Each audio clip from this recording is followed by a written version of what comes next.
जैसलमेर की तपती दोपहर थी। सूरज आसमान से आग बरसा रहा था और जमीन तवे की तरह जल रही थी। दूर दूर तक सिर्फ रेत और सूखे बबूल के पेड़ दिखाई दे रहे थे। लेकिन उस दिन गर्मी की परवाह किए बिना हजारों नौजवान सेना के भर्ती मैदान में कतार लगाकर खड़े थे। सबके सीने में एक ही आग थी, वर्दी पहनने की आग, भारत माता की सेवा करने का जुनून। उन्हीं हजारों लड़कों की भीड़ में एक दुबला पतला लड़का भी खड़ा था। नाम था अर्जुन। उम्र मुश्किल से 17 साल। चेहरा धूप से जला हुआ, बाल बिखरे हुए और पैरों में हवाई चप्पल जो 2 जगह से टूटी हुई थी और तार से सिली हुई थी। उसके कपड़े पुराने थे, शायद किसी और के उतरे हुए कपड़े थे जो उसने बाजार से सस्ते में खरीदे थे। लेकिन उसकी आंखों में जो चमक थी वह किसी हीरे से कम नहीं थी। वह बार बार अपने पसीने से भीगे हाथों को पतलून से पोंछता और अपनी बारी का इंतजार करता। अर्जुन के लिए यह भर्ती सिर्फ नौकरी नहीं थी, यह उसकी जिंदगी का सबसे बड़ा सपना था। उसके पिता रामदीन गांव के पुराने लोहार थे जो अब लकवा मारने के कारण खाट पर पड़े रहते थे। मां दूसरों के घरों में बर्तन मांजती थी, घर में खाने के लाले थे। लेकिन अर्जुन ने कभी हार नहीं मानी थी। वह दिन भर शहर के कबाड़ खाने में काम करता, पुराने पंखे, टूटे रेडियो और बेकार मशीनों को खोलता, जोड़ता और रात को सड़क की रोशनी में बैठकर फौज में भर्ती होने की तैयारी करता। लाइन आगे बढ़ी। अर्जुन का दिल जोर जोर से धड़कने लगा। सामने एक भारी भरकम फौजी अफसर खड़े थे जिनकी मूंछें तनी हुई थीं और आंखों में गजब की सख्ती थी। एक एक करके लड़कों का नाप लिया जा रहा था। किसी को लंबाई में छांटा जा रहा था तो किसी को सीने की चौड़ाई में। अर्जुन की बारी आई। वह सीधा तनकर खड़ा हो गया। उसने अपनी सांस अंदर खींची ताकि सीना चौड़ा लगे।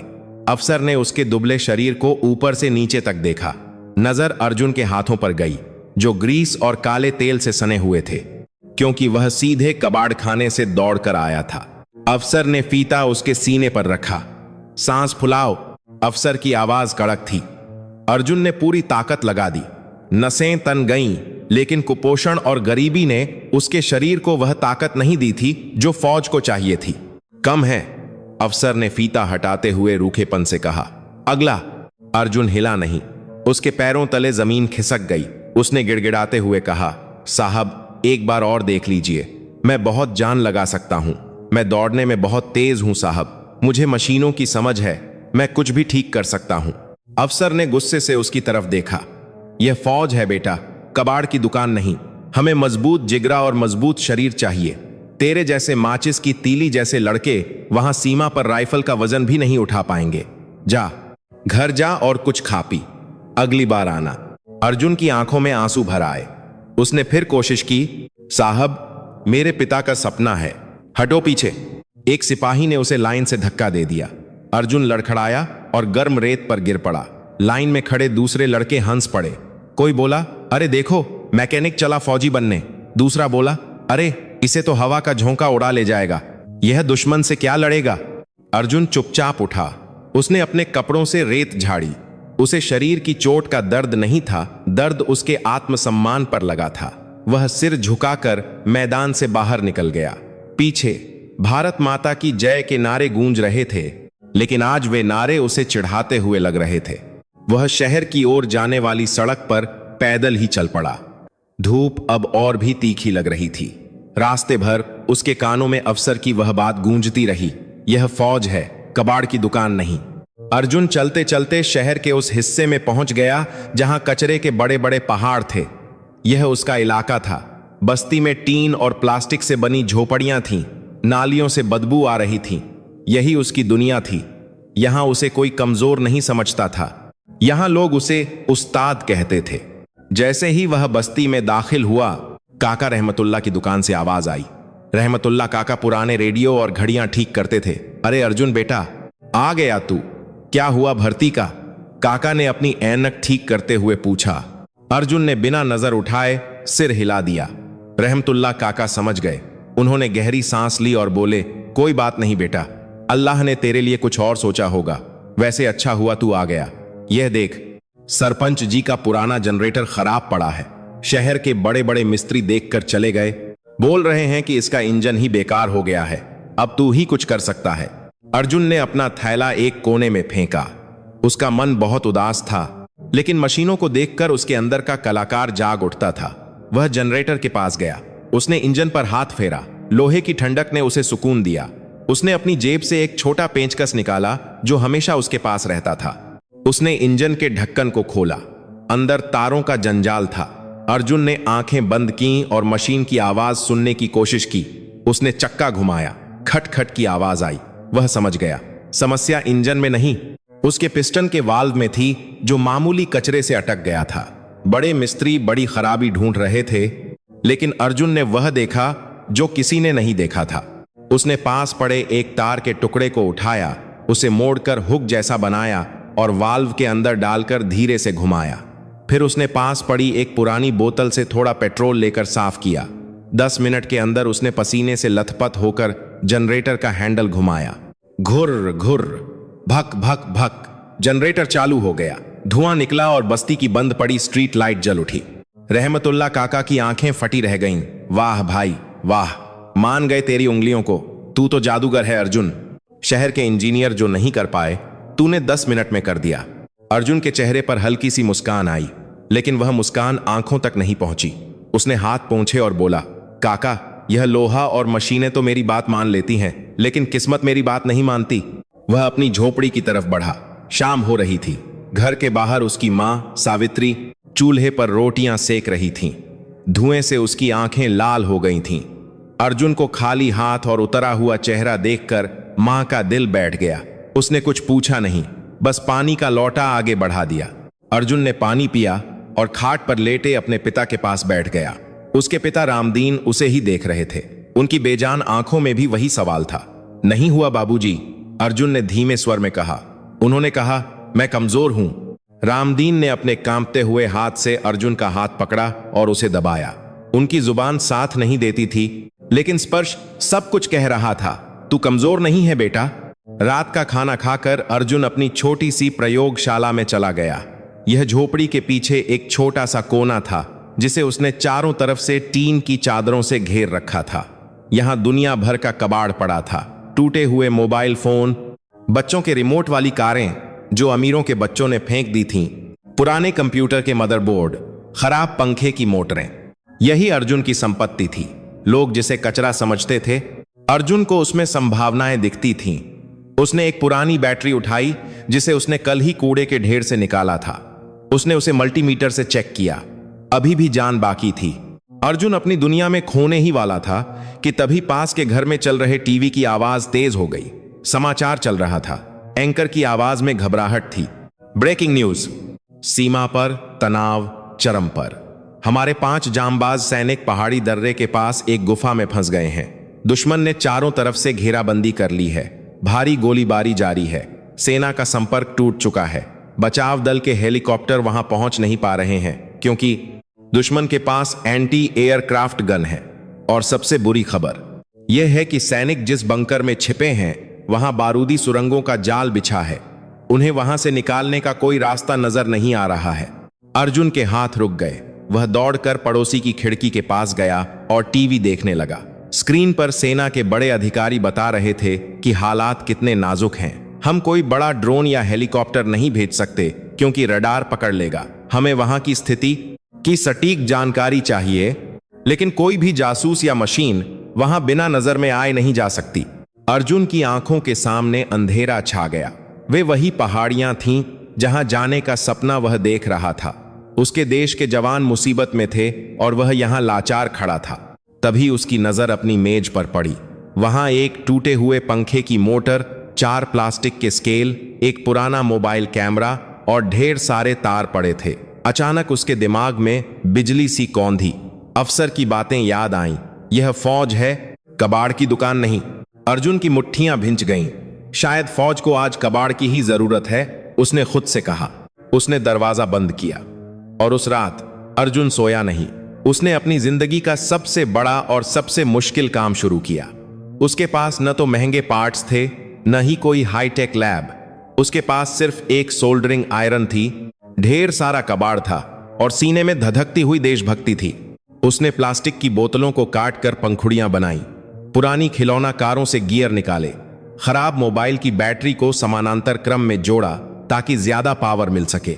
उसका मकसद एक ऐसी चीज बनाना था जो आसमान में उड़ सके, लेकिन इतनी छोटी और शांत हो कि दुश्मन को भनक भी न लगे। और सबसे बड़ी चुनौती उसे देखने के लिए कैमरा चाहिए था जो अंधेरे में भी देख सके। आधी रात बीत चुकी थी। अर्जुन पसीने में तरबतर था। उसने अपनी मां की पुरानी साड़ी से एक काला कपड़ा फाड़ा ताकि अपनी मशीन को ढक सके और वह रात के अंधेरे में दिखाई न दे। सुबह होने तक उसकी मेज पर एक अजीब सी दिखने वाली मशीन तैयार थी। यह किसी सुंदर ड्रोन जैसी नहीं थी। यह अजीब थी, टेप, गोंद और तारों से जुड़ी हुई। 4 अलग अलग आकार के पंखे लगे थे। लेकिन जब अर्जुन ने रिमोट जो उसने पुराने टीवी रिमोट से बनाया था का बटन दबाया तो वह मशीन एक मक्खी की तरह भिन भिनाते हुए हवा में स्थिर हो गई। अर्जुन की आंखों में नींद नहीं थी, बल्कि जीत की एक हल्की सी किरण थी। लेकिन असली परीक्षा तो अब शुरू होने वाली थी। उसे यह मशीन लेकर वहां जाना था जहां परिंदा भी पर नहीं मार सकता था, और उसके पास वहां जाने का कोई साधन नहीं था। तभी बाहर मुर्गा बांग देने लगा। अर्जुन ने अपनी मशीन को एक पुराने झोले में डाला। उसने अपने पिता के पैर छुए जो नींद में थे और घर से निकल पड़ा। उसे पता था कि सेना का बेस कैंप यहां से 50 किलोमीटर दूर है। उसके पास बस का किराया भी नहीं था। लेकिन अर्जुन ने दौड़ना शुरू किया, वही दौड़ जो उसने भर्ती के लिए तैयार की थी। वह दौड़ रहा था अपने लिए नहीं, उन 5 फौजी भाइयों के लिए जो मौत के मुंह में फंसे थे। सूरज फिर से निकल आया था। सड़क पर तारकोल पिघलने लगा था। अर्जुन के पैर जल रहे थे, गला सूख रहा था, लेकिन वह रुका नहीं। दोपहर होते होते वह सेना के बेस कैंप के गेट पर पहुंच गया।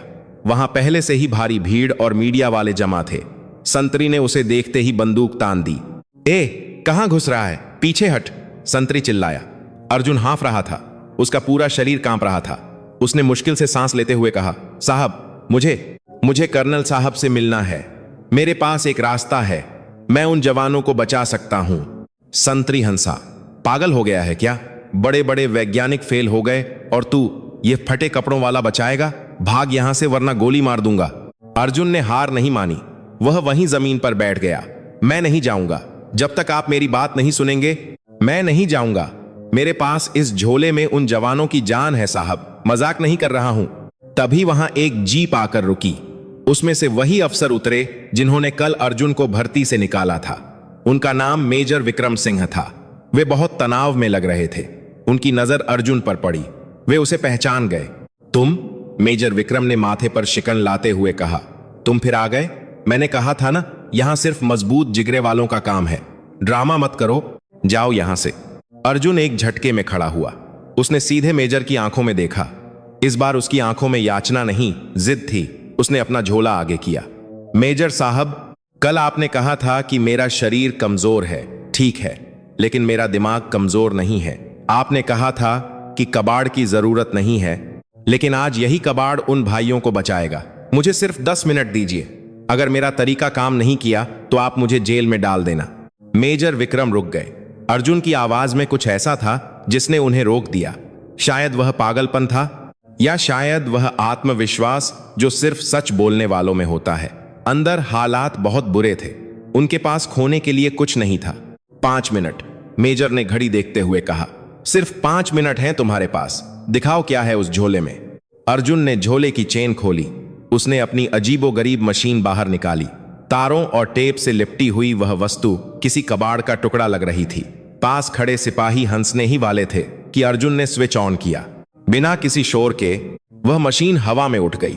वह इतनी स्थिर थी कि हवा का झोंका भी उसे हिला नहीं पा रहा था। मेजर की आंखें फैल गईं।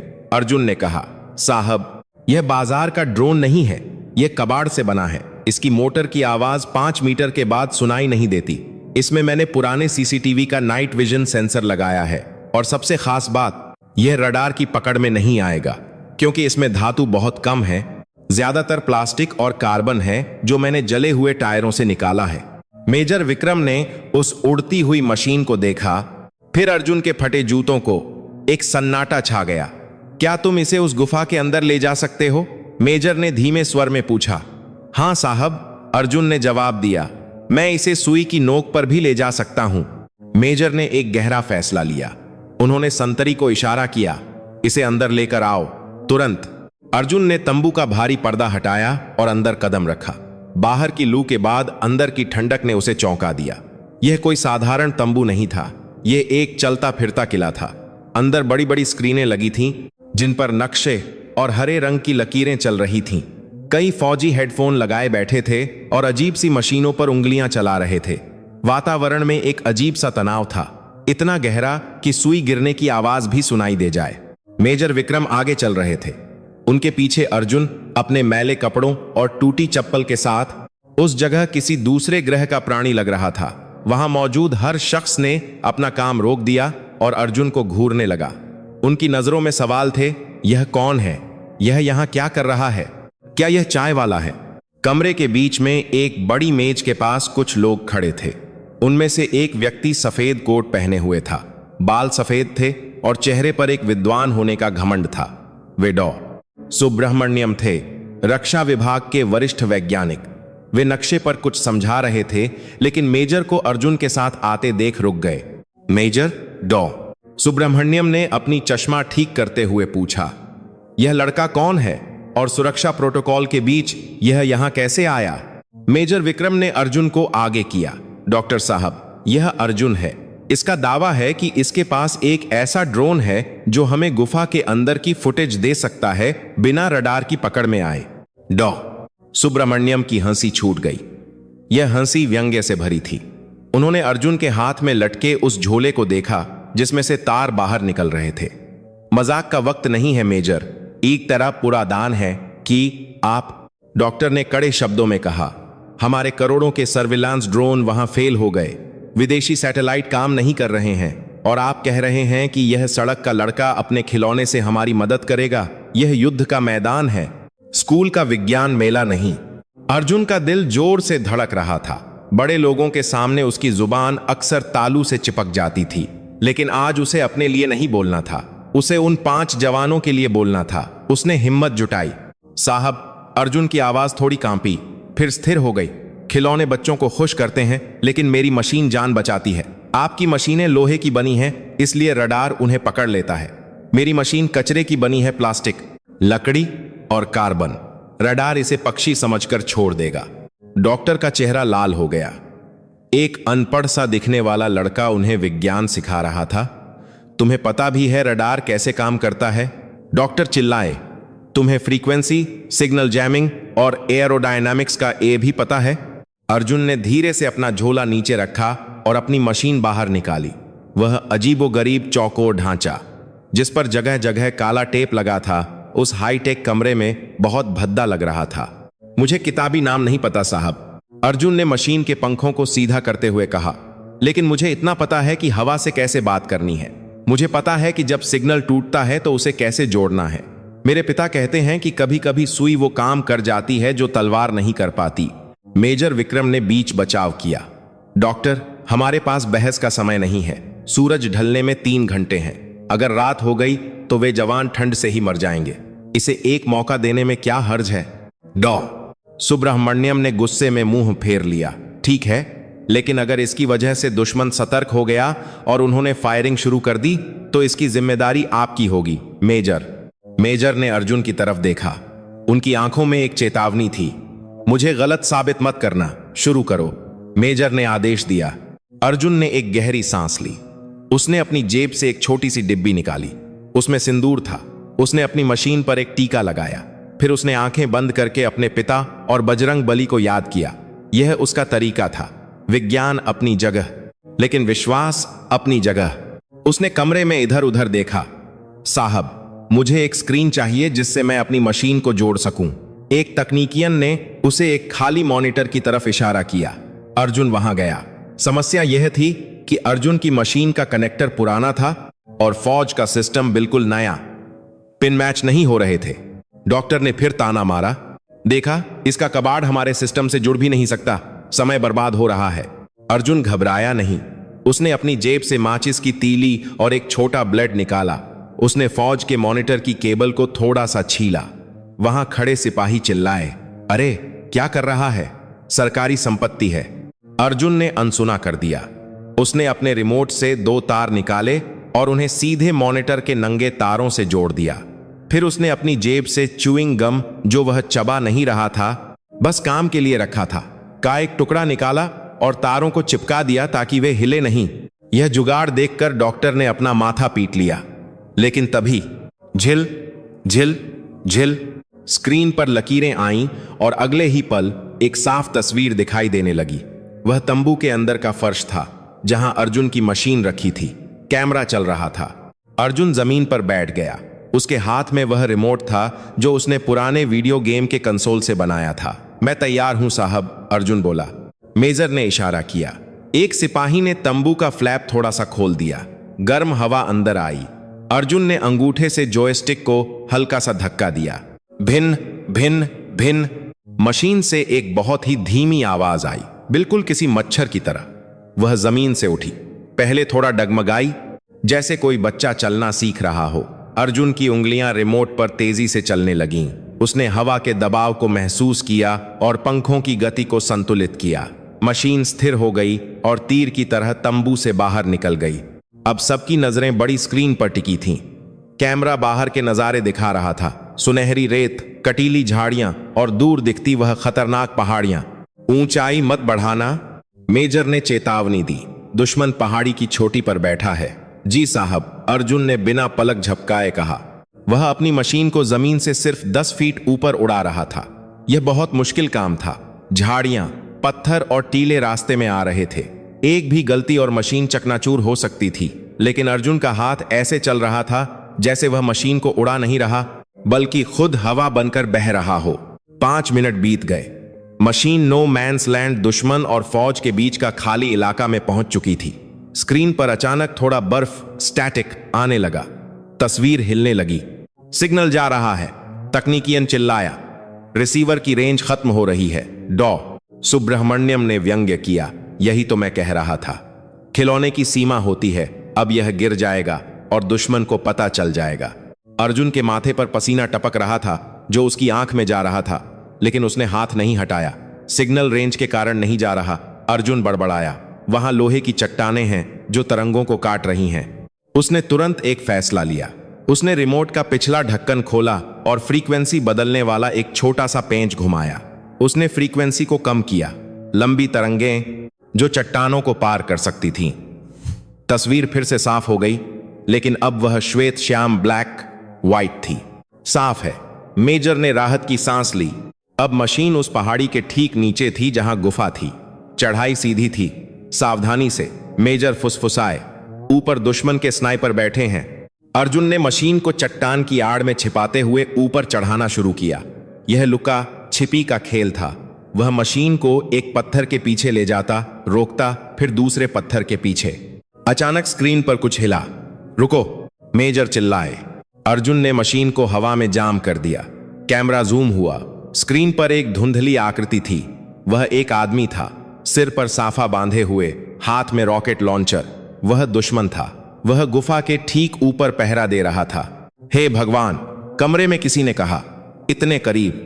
अगर वह आदमी ऊपर देख लेता या मशीन थोड़ी भी तेज आवाज करती तो खेल खत्म था। अर्जुन ने अपनी सांस रोक ली। उसकी मशीन दुश्मन से सिर्फ 20 फीट दूर थी। मशीन की मोटर की धीमी आवाज हवा के शोर में दब गई थी। दुश्मन ने बीड़ी सुलगा ली। उसने कुछ नहीं देखा। अर्जुन ने बहुत ही धीरे से मशीन को दाईं ओर मोड़ा, जहां एक दरार थी। नक्शे के अनुसार यही गुफा का पिछला रास्ता हो सकता था। मशीन अंधेरे में दाखिल हो गई। अब स्क्रीन पर सिर्फ कालापन था। नाइट विजन अपने आप चालू हो गया। तस्वीर हरे रंग की हो गई। गुफा संकरी थी। नुकीले पत्थर छत से लटक रहे थे। अर्जुन को अपनी मशीन को बहुत तिरछा करके निकालना पड़ रहा था। कई बार मशीन पत्थरों से टकराते टकराते बची। कुछ नहीं दिख रहा, डॉक्टर ने कहा। शायद वे वहां नहीं हैं। वहां बात को। वे वहीं हैं, अर्जुन ने विश्वास के साथ कहा। मेरा दिल कह रहा है। मशीन और अंदर गई। गुफा थोड़ी चौड़ी हुई और तभी स्क्रीन के कोने में कुछ दिखाई दिया। एक भारतीय फौज का हेलमेट, फिर एक हाथ। अर्जुन ने मशीन को थोड़ा और आगे बढ़ाया। वहां गुफा के कोने में 5 आकृतियां एक दूसरे से सटकर बैठी थीं। उनकी वर्दियां खून और धूल से सनी थीं। एक जवान लेटा हुआ था, शायद घायल था। बाकी 4 सतर्क बैठे थे। उनकी बंदूकें गुफा के मुंह की तरफ तनी थीं। वे जिंदा थे। तंबू में खुशी की लहर दौड़ गई। वे मिल गए, वे जिंदा हैं। मेजर ने मेज पर मुक्का मारा। उनकी आंखों में चमक आ गई। लेकिन अर्जुन खुश नहीं हुआ। उसने स्क्रीन पर कुछ और देखा। साहब देखिए, अर्जुन ने उंगली से इशारा किया। घायल जवान के पैर के पास जमीन की मिट्टी थोड़ी ताजी खुदी हुई लग रही थी और वहां से एक पतला सा तार निकलकर दीवार के साथ साथ बाहर जा रहा था। मेजर विक्रम का चेहरा पीला पड़ गया। I.E.D ये उन्होंने धीमे स्वर में कहा। वे बारूदी सुरंग के ऊपर बैठे हैं। अगर उन्होंने हिलने की कोशिश की या हमने उन्हें वहां से निकालने के लिए धमाका किया तो पूरा पहाड़ उनके ऊपर गिर जाएगा। डॉ सुब्रह्मण्यम भी चुप हो गए। स्थिति उम्मीद से कहीं ज्यादा खराब थी। वे जाल में फंसे थे। अब क्या करेंगे मेजर? डॉक्टर ने पूछा। उनकी आवाज में अब घमंड नहीं, डर था। हम उन्हें बता भी नहीं सकते। हमारे पास संपर्क का कोई साधन नहीं है। अर्जुन ने मेजर की तरफ देखा। साहब, मेरी मशीन में एक स्पीकर भी है। मैंने उसे पुराने रेडियो से निकाल कर लगाया था। हम उनसे बात कर सकते हैं। मेजर ने अविश्वास से अर्जुन को देखा। क्या तुम उनसे बात कर सकते हो? हाँ साहब, लेकिन आवाज बहुत धीमी होगी। उन्हें मशीन को अपने कान के पास लाना होगा। मेजर ने तुरंत एक माइक उठाया जो सिस्टम से जुड़ा नहीं था। फिर याद आया कि अर्जुन का सिस्टम अलग है। तुम्हारे रिमोट में माइक है? नहीं साहब। अर्जुन ने अपनी जेब से अपना टूटा हुआ मोबाइल निकाला। मैं इस मोबाइल से मशीन के अंदर लगे सिम कार्ड पर कॉल करूंगा। मशीन ऑटो पिकअप अपने आप उठने पर सेट है। फिर आप जो बोलेंगे वो स्पीकर से वहां सुनाई देगा। यह तरीका इतना देसी और अजीब था कि किसी भी सैन्य किताब में नहीं लिखा था, लेकिन यह काम कर सकता था। अर्जुन ने कॉल लगाया। 2 घंटी बजी। स्क्रीन पर दिखा कि मशीन के ऊपर एक छोटी सी नीली बत्ती जली। संपर्क जुड़ गया था। गुफा के अंदर एक जवान ने अचानक सिर उठाया। उसने हवा में कुछ सुना। उसने अपनी राइफल उठाई। उसे लगा कोई कीड़ा या पक्षी है। वह मशीन को मारने ही वाला था। नहीं। तंबू में सब चिल्ला उठे। हालांकि उनकी आवाज वहां नहीं जा सकती थी। मेजर ने तुरंत अर्जुन का फोन छीना और बोले, डेल्टा वन, गोली मत चलाना। मैं मेजर विक्रम हूं। गोली मत चलाना। यह हमारा ड्रोन है। गुफा में जवान ने राइफल नीचे की। वह हैरान था। एक कबाड़ के टुकड़े से मेजर की आवाज आ रही थी। वह धीरे धीरे मशीन के पास आया। मशीन हवा में एक ही जगह स्थिर थी। मेजर ने आगे कहा, सुनो, तुम्हारे नीचे बम है। हिलना मत, बिल्कुल मत हिलना। हम तुम्हें बचाने का रास्ता ढूंढ रहे हैं। जवान का चेहरा स्क्रीन पर बड़ा दिखाई दिया। उसकी आंखों में आंसू और राहत दोनों थे। उसने धीरे से कहा, मेजर साहब, हमें लगा हम गए। विक्रम घायल साथी की हालत खराब है। पानी खत्म हो चुका है और बाहर दुश्मन बहुत ज्यादा हैं। मेजर ने अर्जुन की तरफ देखा। अब समस्या सिर्फ उन्हें ढूंढने की नहीं थी। समस्या थी उन तक मदद पहुंचाने की और उस बम को डिफ्यूज नेस्त नाबूद करने की, और वह भी दुश्मन की नाक के नीचे। अर्जुन ने धीरे से कहा, साहब, मेरी मशीन 2 किलो तक वजन उठा सकती है। हम उन्हें पानी और दवाई भेज सकते हैं।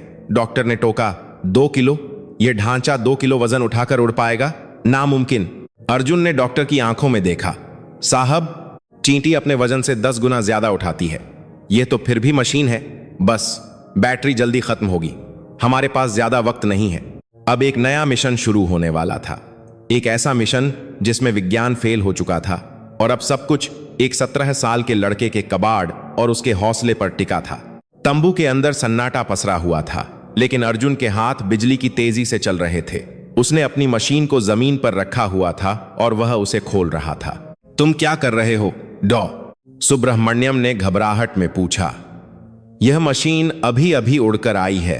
अगर तुमने इसका कोई तार छेड़ दिया और यह दोबारा नहीं उड़ी तो? अर्जुन ने सिर नहीं उठाया। वह मशीन के नीचे लगे फालतू प्लास्टिक के टुकड़ों को ब्लेड से काट रहा था। साहब, पानी का वजन बहुत है। मशीन को हल्का करना पड़ेगा। जो हिस्से जरूरी नहीं हैं, उन्हें हटाना होगा, वरना यह बोतल लेकर ऊपर नहीं उठ पाएगी। मेजर विक्रम एक कोने में खड़े थे। उनके हाथ में एक पानी की बोतल थी। यह कोई आम बोतल नहीं थी, यह जीवन थी। गुफा में फंसे 5 लोग प्यास से तड़प रहे थे। मेजर ने बोतल की तरफ देखा, फिर अर्जुन की तरफ। क्या यह कबाड़ सच में वहां तक पहुंच पाएगा? अर्जुन ने मशीन के पैर काट दिए। उसने सजावट के लिए लगाए गए टेप हटा दिए। अब मशीन और भी बदसूरत और कंकाल जैसी लग रही थी। उसने मेजर से बोतल मांगी। उसने बोतल को मशीन के ठीक बीच में, जहां गुरुत्वाकर्षण का केंद्र सेंटर ऑफ ग्रेविटी था, वहां एक मजबूत धागे से बांध दिया। यह धागा उसने अपनी मां की पुरानी साड़ी के किनारे से निकाला था, मजबूत और हल्का। तैयार है, अर्जुन ने पसीना पोंछते हुए कहा। उसने रिमोट उठाया। मेजर ने तंबू का पर्दा फिर से हटवाया। गर्म हवा का थपेड़ा अंदर आया। अर्जुन ने बटन दबाया। मशीन के पंखे घूमे। घर्र घर्र। इस बार आवाज अलग थी, भारी थी। मशीन ने ऊपर उठने की कोशिश की, लेकिन वह जमीन से बस 2 इंच ऊपर उठकर वापस धम्म से गिर गई। तंबू में मौजूद सबकी सांसें अटक गईं। डॉक्टर ने सिर हिलाया। मैंने कहा था, वजन ज्यादा है, मोटर में इतनी ताकत नहीं है।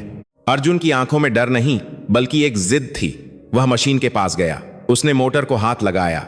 वह गर्म हो रही थी। उसने देखा कि बोतल का पानी छलक रहा है, जिससे मशीन का संतुलन बिगड़ रहा है। उसने बोतल का ढक्कन खोला और थोड़ा पानी गिरा दिया, लगभग 1 घूंट। क्या कर रहे हो? एक सिपाही चिल्लाया। वहां एक एक बूंद की कीमत है, अर्जुन ने शांत स्वर में कहा।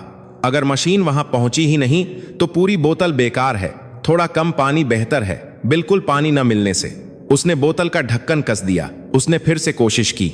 इस बार मशीन ने पूरी ताकत लगाई। पंखों की आवाज किसी घायल जानवर के कराहने जैसी लग रही थी। धीरे धीरे कांपते हुए मशीन हवा में उठी। 1 फीट, 2 फीट, 5 फीट। अर्जुन के माथे की नसें तन गई थीं। उसे मशीन का दर्द महसूस हो रहा था। उसे पता था कि मोटर अपनी क्षमता से ज्यादा काम कर रही है। जाओ, अर्जुन ने फुसफुसाते हुए कहा। मेरे दोस्त, बस एक बार। मशीन तंबू से बाहर निकली। बाहर हवा तेज थी। जैसे ही मशीन खुले में आई, हवा के झोंके ने उसे एक तरफ धकेल दिया। स्क्रीन पर तस्वीर पूरी तरह घूम गई। संभालो, मेजर चिल्लाए। अर्जुन ने जॉयस्टिक को विपरीत दिशा में मोड़ा। मशीन हवा से लड़ रही थी। वह कभी ऊपर जाती, कभी नीचे गिरती। यह किसी पतंग उड़ाने जैसा नहीं था, यह तूफान में दिया जलाने जैसा था। अर्जुन ने अपनी आंखें बंद कीं और सिर्फ मशीन की आवाज पर ध्यान दिया। उसने हवा के बहाव के साथ मशीन को मोड़ना शुरू किया, बजाय उसके खिलाफ लड़ने के। धीरे धीरे मशीन पहाड़ी की ओर बढ़ी। हर मीटर 1 किलोमीटर जैसा लग रहा था। बैटरी का संकेतक इंडिकेशन तेजी से लाल हो रहा था। ज्यादा वजन के कारण बैटरी 2 गुनी तेजी से खत्म हो रही थी। बैटरी 40%। तकनीकियन ने चेतावनी दी। अभी हम आधे रास्ते भी नहीं पहुंचे हैं। अर्जुन ने जवाब नहीं दिया। उसका पूरा ध्यान स्क्रीन पर था। गुफा का मुंह सामने था। असली चुनौती अब थी। गुफा के अंदर हवा नहीं थी, लेकिन जगह बहुत कम थी, और अब मशीन के नीचे लटकती हुई बोतल के कारण उसे नीचे उतरने के लिए ज्यादा जगह चाहिए थी। मशीन गुफा में दाखिल हुई। अंधेरा छा गया। नाइट विजन चालू हो गया। धीमे धीमे मेजर विक्रम ने अपनी मुट्ठियां भींच लीं। मशीन आगे बढ़ी। अचानक स्क्रीन पर एक चमगादड़ उड़ता हुआ दिखाई दिया। वह मशीन से टकराते टकराते बचा। मशीन डगमगाई और दाईं ओर की दीवार से जा टकराई। घट! आवाज स्पीकर से आई। स्क्रीन झिलमिलाने लगी। अर्जुन का दिल एक पल के लिए रुक गया। अगर पंखा टूट गया होता तो खेल खत्म था, लेकिन मशीन फिर से सीधी हो गई। वह अभी भी उड़ रही थी। अर्जुन ने राहत की सांस ली। वे पहुंच गए। स्क्रीन पर 5 जवान दिखाई दिए। वे अब भी उसी स्थिति में बैठे थे, बिल्कुल पत्थर की मूरत की तरह। उनकी आंखें सूजी हुई थीं और होंठ सूख कर पपड़ी बन गए थे। मशीन की आवाज सुनकर उन्होंने सिर उठाया। उनके चेहरों पर जो भाव आया, उसे शब्दों में बयां करना मुश्किल था, जैसे किसी डूबते को तिनका मिल गया हो। अर्जुन ने माइक पर कहा, हिलना मत, मैं पानी नीचे ला रहा हूं, कोई भी लपकेगा नहीं। अगर मशीन गिरी तो बम फट सकता है। जवानों ने पलकें झपकाईं। वे समझ गए। अर्जुन ने मशीन को बहुत ही सावधानी से उनके बीच में, जहां खाली जगह थी, वहां नीचे लाना शुरू किया। बोतल जमीन को छू गई। अब अर्जुन ने कहा, धीरे से धागा खोल लो। एक जवान ने, जिसका हाथ सबसे कम कांप रहा था, आगे बढ़कर कांपते हाथों से धागे की गांठ खोली। जैसे ही बोतल अलग हुई, मशीन हल्की हो गई और तेजी से ऊपर उछली। अर्जुन ने तुरंत उसे नियंत्रित किया। जवान ने बोतल का ढक्कन खोला। उसने खुद नहीं पिया। उसने उसे अपने घायल साथी विक्रम के मुंह से लगाया। विक्रम बेहोशी की हालत में था, लेकिन पानी की बूंदें होंठों पर पड़ते ही उसमें जान आ गई। फिर बाकी जवानों ने एक एक घूंट पानी पिया। तंबू में खड़े मेजर विक्रम की आंखों में आंसू आ गए। उन्होंने अर्जुन के कंधे पर हाथ रखा। वह कुछ बोल नहीं पाए, बस हाथ भींच दिया। एक 17 साल के लड़के ने, जिसे फौज ने कमजोर कहकर निकाल दिया था, आज फौज की प्यास बुझाई थी। गुफा से आवाज आई। जवान ने मशीन के पास मुंह लाकर कहा, शुक्रिया शुक्रिया, तुमने हमें नया जीवन दिया है। अर्जुन मुस्कुराया। उसकी थकान एक पल में गायब हो गई। लेकिन तभी एक नई मुसीबत सामने आ खड़ी हुई। मेजर ने माइक लिया। सुनो डेल्टा 1, अब हमें उस बम के बारे में सोचना है। क्या तुम देख सकते हो कि वह किस तरह का बम है? जवान ने कैमरा की तरफ देखा और न में सिर हिलाया। साहब, यह प्रेशर प्लेट I.E.D है। हम इसके ऊपर बैठे हैं। अगर हम में से कोई भी उठा तो वजन कम होगा और यह फट जाएगा। इसका सर्किट नीचे दबा हुआ है, हम इसे देख नहीं सकते। आपको 2 भार पर 29 पर तंबू में डॉ सुब्रमण्यम ने नक्शे पर नजर दौड़ाई। अगर यह प्रेशर प्लेट है तो इसे डिफ्यूज बंद करने का एक ही तरीका है। हमें उस तार को काटना होगा जो डेटोनेटर को बैटरी से जोड़ता है, लेकिन वह तार प्लेट के नीचे होता है। एक और 4 भार को धारा है। मेजर ने पूछा, क्या हम उन्हें बता सकते हैं कि कौन सा तार काटना है? डॉक्टर ने कहा, नहीं मेजर, यह इतना आसान नहीं है। एक गलत तार और सब खत्म, और वैसे भी वे हिल नहीं सकते। उन्हें झुककर तार देखने के लिए अपनी जगह से हटना होगा, और जैसे ही वे हटेंगे बम फट जाएगा। कमरे में फिर से मौत जैसा सन्नाटा छा गया। पानी ने उन्हें कुछ घंटों की मोहलत दी थी, लेकिन मौत अभी भी उनके नीचे बैठी थी। कोई इंसान वहां नहीं जा सकता था, कोई रोबोट वहां नहीं जा सकता था, क्योंकि रास्ता बहुत ऊबड़ खाबड़ था। तभी अर्जुन बोला, साहब, तार कैसा दिखता है? डॉक्टर ने चिढ़कर कहा, लाल या काला। लेकिन तुम क्यों पूछ रहे हो? तुम वहां जाकर तार नहीं काट सकते। अर्जुन ने स्क्रीन की तरफ देखा। उसकी मशीन अभी भी गुफा में उड़ रही थी। बैटरी अब 20% बची थी। उसने अपनी जेब से एक और चीज निकाली। यह एक पुरानी नेल कटर नाखून काटने वाला का आगे का हिस्सा था, जिसे उसने तोड़कर तेज किया था। मैं नहीं जा सकता साहब। अर्जुन ने अपनी मशीन के रिमोट को कसकर पकड़ा, लेकिन मेरे हाथ वहां हैं। उसने स्क्रीन पर अपनी मशीन को देखा। मशीन के नीचे जहां बोतल बंधी थी, वहां एक छोटा सा हुक अभी भी खाली था। अर्जुन ने मेजर की तरफ देखा। उसकी आंखों में एक ऐसा पागलपन था जो सिर्फ जीनियस लोगों में होता है। साहब, अगर मैं अपनी मशीन के नीचे कटर लगा दूं, तो क्या मैं वह तार काट सकता हूं? डॉक्टर हंसे, लेकिन इस बार हंसी में डर था। पागल हो गए हो? एक उड़ती हुई मशीन से जो हवा में हिल रही है, तुम 1 मिलीमीटर का तार काटोगे? यह सुई में धागा डालने से 1000 गुना मुश्किल है। हाथ थोड़ा भी कांपा तो मशीन बम से टकराएगी और सब उड़ जाएंगे। अर्जुन ने जवाब दिया, मेरे पिता कहते थे, जब हाथ और मशीन एक हो जाएं, तो कांपना बंद हो जाता है। मुझे मशीन वापस बुलानी होगी। बैटरी खत्म होने वाली है। मुझे कट्टर लगाना है। मेजर विक्रम ने अर्जुन को देखा। यह आत्महत्या जैसा मिशन था, लेकिन क्या उनके पास कोई और रास्ता था? बुलाओ उसे वापस। मेजर ने आदेश दिया, जल्दी करो। अर्जुन ने मशीन को वापस मोड़ना शुरू किया, लेकिन तभी स्क्रीन लाल हो गई। चेतावनी, बैटरी 10% और हवा तेज हो गई थी। मशीन डगमगाने लगी। साहब, अर्जुन घबराया। हवा बहुत तेज है, मशीन वापस नहीं आ पाएगी। अगर मैंने जोर लगाया तो बैटरी रास्ते में ही खत्म हो जाएगी और मशीन गिर जाएगी। अब वे फंस चुके थे। मशीन गुफा में थी। उसे वापस आने के लिए बैटरी चाहिए थी, जो उसके पास नहीं थी। और बिना मशीन वापस आए अर्जुन उस पर कट्टर नहीं लगा सकता था, और बिना कट्टर के वे तार नहीं काट सकते थे।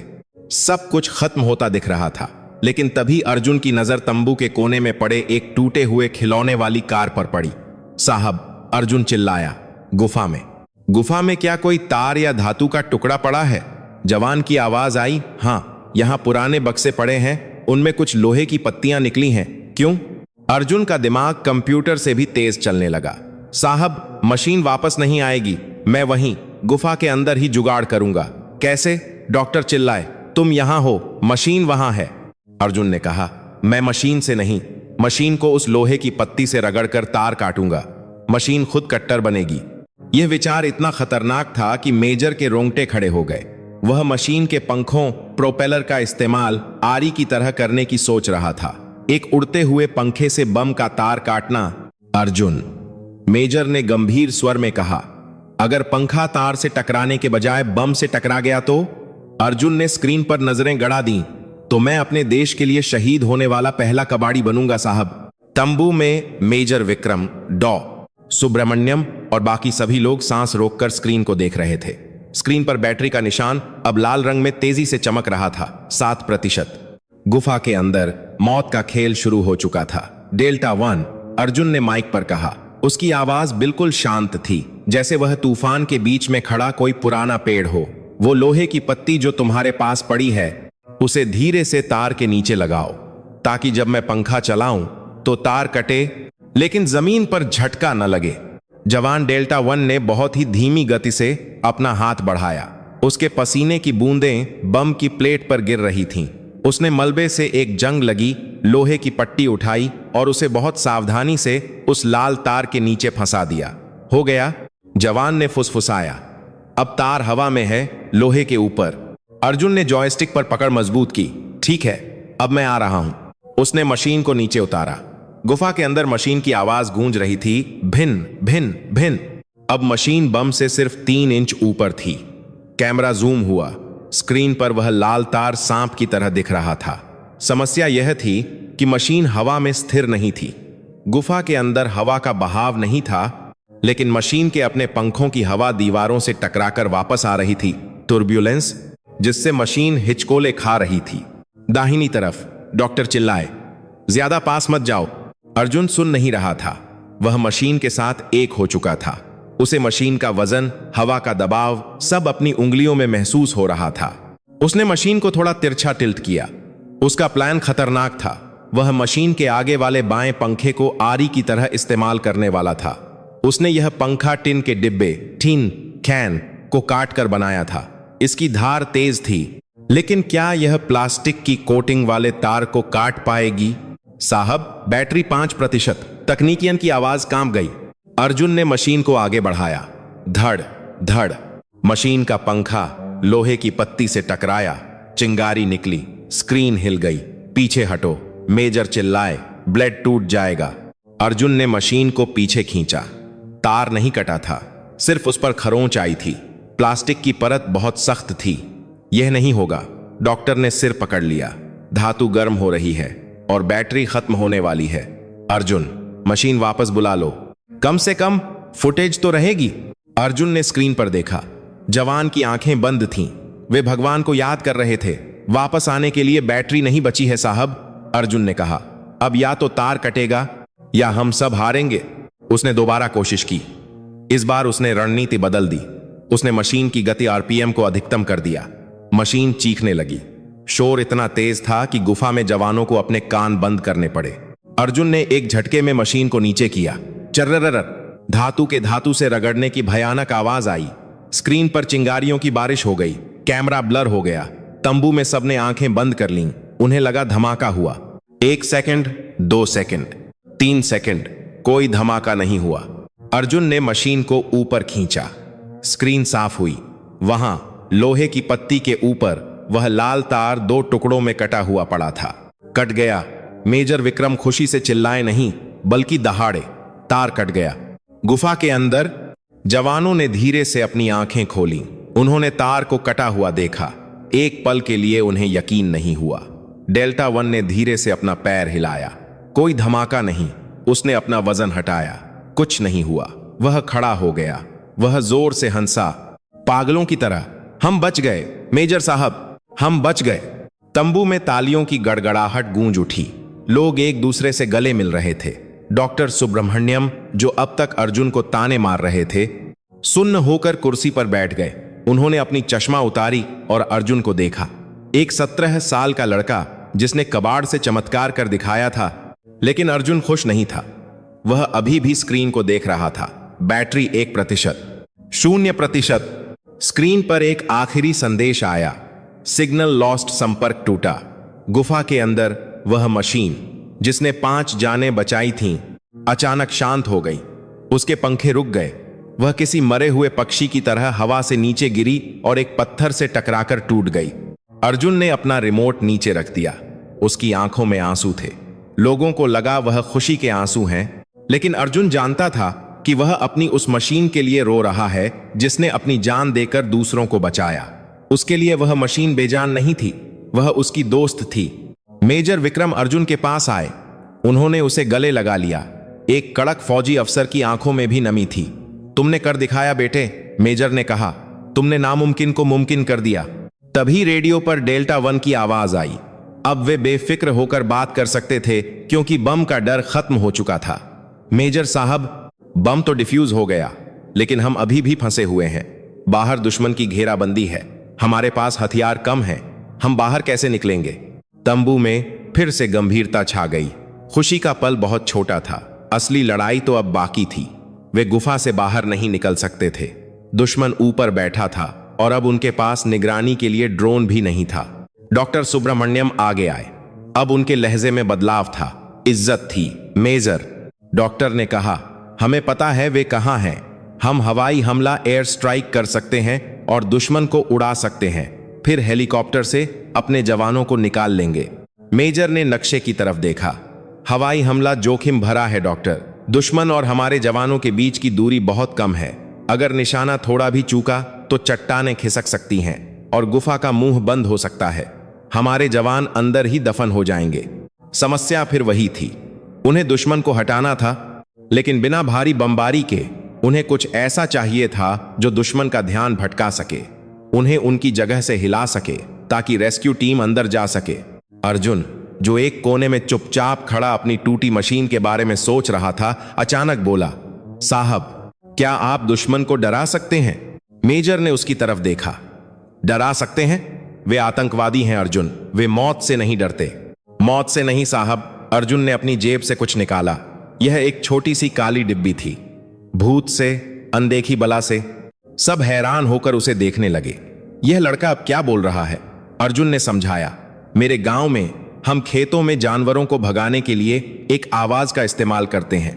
एक ऐसी आवाज जो कानों को नहीं, दिमाग को हिला देती है। अगर हम दुश्मन को यह यकीन दिला दें कि पहाड़ी पर उनके अलावा कोई और भी है, कुछ बहुत खतरनाक, तो वे अपनी जगह छोड़ देंगे। मेजर ने पूछा, लेकिन यह आवाज वहां पैदा कैसे करेंगे? तुम्हारी मशीन तो टूट गई। अर्जुन ने डॉक्टर की तरफ देखा। डॉक्टर साहब, आपने कहा था कि आपके बड़े ड्रोन वहां नहीं जा सकते क्योंकि रडार पकड़ लेगा, लेकिन अगर हम रडार को धोखा दे सकें तो? डॉक्टर ने पूछा, कैसे? अर्जुन मुस्कुराया, वही पुरानी आत्मविश्वास भरी मुस्कान। हम रडार को वो दिखाएंगे जो वो देखना चाहता है, कचरा। अर्जुन का दिमाग फिर से दौड़ने लगा था। उसने तंबू के बाहर पड़े खाली ड्रम और एल्यूमिनियम की पन्नियों की तरफ इशारा किया। मेजर साहब, क्या आपके पास गुब्बारे हैं? मौसम वाले गुब्बारे? एक और पागलपन भरा आइडिया जन्म ले रहा था। अर्जुन दुश्मन को भगाने के लिए विज्ञान नहीं, मनोविज्ञान, साइकोलॉजी का इस्तेमाल करने वाला था। वह पहाड़ियों में भूत उतारने वाला था। रात और गहरी हो गई थी। रेगिस्तान में ठंडक बढ़ गई थी, लेकिन मेजर विक्रम के तंबू में पसीने की गंध थी। वहां एक अजीब सा कारखाना चल रहा था। अर्जुन जमीन पर बैठा था। उसके चारों तरफ मौसम विभाग से मंगवाए गए बड़े बड़े सफेद गुब्बारे, एल्यूमिनियम फॉयल खाना लपेटने वाली चांदी की पन्नी और ढेर सारे छोटे छोटे एलईडी बल्ब बिखरे पड़े थे। जल्दी हाथ चलाओ, मेजर विक्रम ने सिपाहियों को आदेश दिया। फौज के जवान जो कल तक बंदूकें साफ कर रहे थे, आज अर्जुन के कहने पर कैंची से पन्नी काट रहे थे। यह नजारा किसी स्कूल के प्रोजेक्ट जैसा लग रहा था, लेकिन मकसद बेहद खतरनाक था। डॉ सुब्रमण्यम अर्जुन के पास बैठे थे। अब वे सवाल नहीं पूछ रहे थे, बल्कि एक छात्र की तरह देख रहे थे। अर्जुन, डॉक्टर ने पूछा, यह पन्नी क्या करेगी? अर्जुन ने पन्नी की एक लंबी पट्टी काटी और उसे गुब्बारे के नीचे बांधते हुए कहा, डॉक्टर साहब, रडार लोहे या धातु की चीजों से टकराकर वापस आने वाली तरंगों को पकड़ता है। जब यह पन्नी हवा में लहरेगी तो रडार को लगेगा कि कोई बहुत बड़ी धातु की चीज हवा में है। एक गुब्बारा एक लड़ाकू विमान जैसा दिखेगा। डॉक्टर ने सिर हिलाया।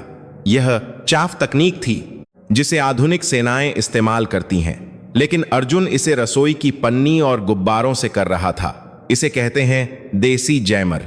1 घंटे के अंदर उन्होंने 50 गुब्बारे तैयार कर लिए। हर गुब्बारे के नीचे लंबी लंबी पन्नियां लटक रही थीं और उनके अंदर छोटे छोटे लाल और नीले एलईडी बल्ब डाल दिए गए थे। और आवाज? मेजर ने पूछा, तुमने कहा था तुम उन्हें डराओगे। अर्जुन ने एक पुराने प्लास्टिक के पाइप को उठाया। उसने उसमें जगह जगह छेद कर दिए थे और उसके मुंह पर एक फटी हुई रबर की पट्टी बांध दी थी। उसने उसे एक गुब्बारे के साथ बांध दिया। जब हवा इस पाइप से गुजरेगी, अर्जुन ने समझाया, तो यह रबर वाइब्रेट कंपन करेगा। इससे ऐसी आवाज निकलेगी जैसे कोई औरत चीख रही हो या कोई पुरानी चुड़ैल रो रही हो। रेगिस्तान की हवा में यह आवाज बहुत डरावनी लगेगी। तैयारी पूरी हो चुकी थी, अब बस हवा के रुख का इंतजार था। किस्मत से हवा सीधे दुश्मन की पहाड़ी की तरफ चल रही थी। लॉन्च करो, मेजर ने धीरे से कहा। तंबू के पीछे से अंधेरे में एक एक करके गुब्बारे छोड़े गए। 50 गुब्बारे। वे रात के अंधेरे में ऊपर उठे। उनके अंदर जलते बुझते लाल नीले बल्ब उन्हें किसी भयानक जीव की आंखों जैसा दिखा रहे थे। और जैसे ही वे हवा के बहाव में आए, वह डरावनी आवाज शुरू हो गई। हो वो श्री यी। यह आवाज किसी सायरन जैसी नहीं थी। यह किसी के रोने और चीखने का मिला जुला स्वर था। सन्नाटे में यह आवाज रोंगटे खड़े करने वाली थी। दुश्मन के कैंप में पहाड़ी के ऊपर आतंकवादी जो गुफा के मुहाने पर पहरा दे रहे थे, ऊंघ रहे थे। अचानक रडार ऑपरेटर चिल्लाया, कमांडर, रडार पर कुछ है। कमांडर दौड़कर स्क्रीन के पास गया। उसकी आंखें फटी की फटी रह गईं। स्क्रीन पर एक या दो नहीं, बल्कि दर्जनों लाल निशान ब्लिप्स दिखाई दे रहे थे। यह क्या है? कमांडर चिल्लाया। इतने सारे जहाज! भारतीय वायुसेना ने हमला कर दिया क्या? नहीं जनाब, ऑपरेटर ने कांपते हुए कहा।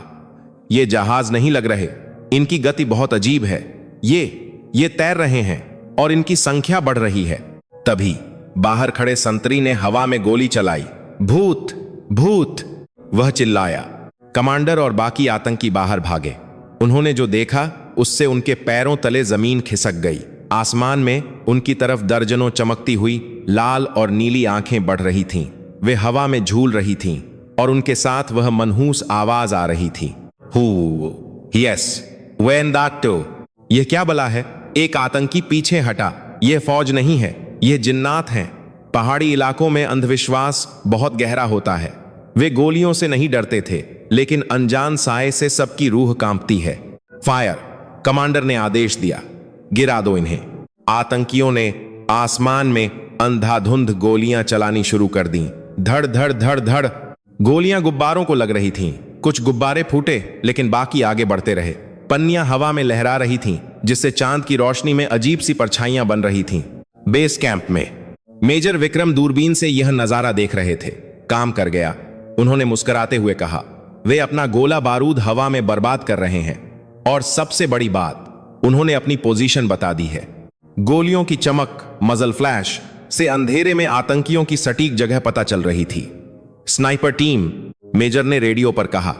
निशाने दिख रहे हैं? जी सर, स्नाइपर ने जवाब दिया। क्लियर शॉट है। लेकिन अर्जुन का प्लान सिर्फ ध्यान भटकाना नहीं था। सर, अब दूसरा चरण, अर्जुन ने कहा। उसने एक और रिमोट उठाया। यह रिमोट उन गुब्बारों का नहीं था। उसने चुपके से एक बड़े गुब्बारे के साथ अपना एक और जुगाड़ भेजा था। एक पुराना मोबाइल फोन जो एक स्पीकर से जुड़ा था। अर्जुन ने उस नंबर पर कॉल किया और एक रिकॉर्डिंग प्ले कर दी। यह रिकॉर्डिंग उसने मेजर के फोन से ली थी। हेलीकॉप्टर के रोटर पंखे की आवाज। दुश्मन के ऊपर उड़ते हुए गुब्बारे से अचानक भारी आवाज आने लगी। धुड़ धुड़ धुड़ धुड़ धुड़ धुड़। आतंकियों को लगा कि उनके सिर के ठीक ऊपर एक असली अटैक हेलीकॉप्टर आ गया है, लेकिन उन्हें कुछ दिख नहीं रहा था। सिर्फ चमकती आंखें और हेलीकॉप्टर का शोर। भागो! एक आतंकी चिल्लाया। वे हमारे ऊपर आ गए हैं। भगदड़ मच गई। डर के मारे आतंकी अपनी सुरक्षित जगहें छोड़कर खुले में भागने लगे। उनका अनुशासन टूट गया। उनका फॉर्मेशन बिखर गया। यही मौका है, मेजर विक्रम चिल्लाए। अल्फा टीम, गो गो गो! रेगिस्तान के टीलों के पीछे छिपी भारतीय सेना की स्पेशल फोर्स अल्फा टीम ने धावा बोल दिया। दुश्मन का ध्यान आसमान में उड़ते भूतों पर था और मौत जमीन से आ गई।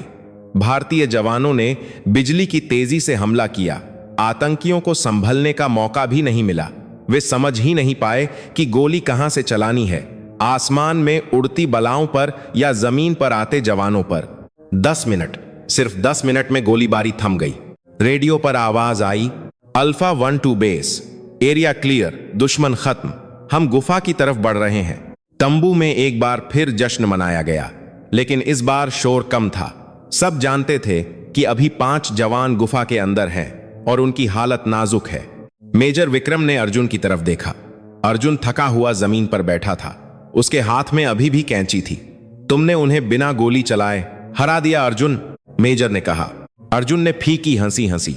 डर दिमाग में होता है साहब, मैंने बस उसे बाहर निकाल दिया। गुफा के अंदर बाहर की आवाजें बंद हो गई थीं। अंदर फंसे जवानों को नहीं पता था कि क्या हुआ, क्या दुश्मन जीत गया या फौज आ गई।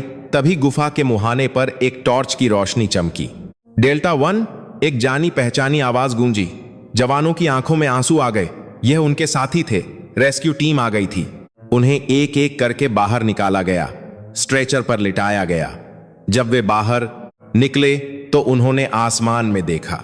वहां अभी भी कुछ गुब्बारे उड़ रहे थे। उनकी पन्नियां चमक रही थीं। घायल जवान विक्रम, जिसे स्ट्रेचर पर ले जाया जा रहा था, उसने पास खड़े मेजर से पूछा, सर वो क्या था आसमान में, वो आवाजें? उन्होंने हमें बचा लिया। मेजर ने मुस्कुराते हुए अर्जुन की तरफ इशारा किया, जो एम्बुलेंस के पास खड़ा था। वह कोई जादुई हथियार नहीं था विक्रम, वह उस लड़के का दिमाग था। जवान ने अर्जुन को देखा। फटे कपड़े, धूल भरा चेहरा। उसने धीरे से अपना हाथ माथे तक उठाया और अर्जुन को सैल्यूट किया। अर्जुन हड़बड़ा गया।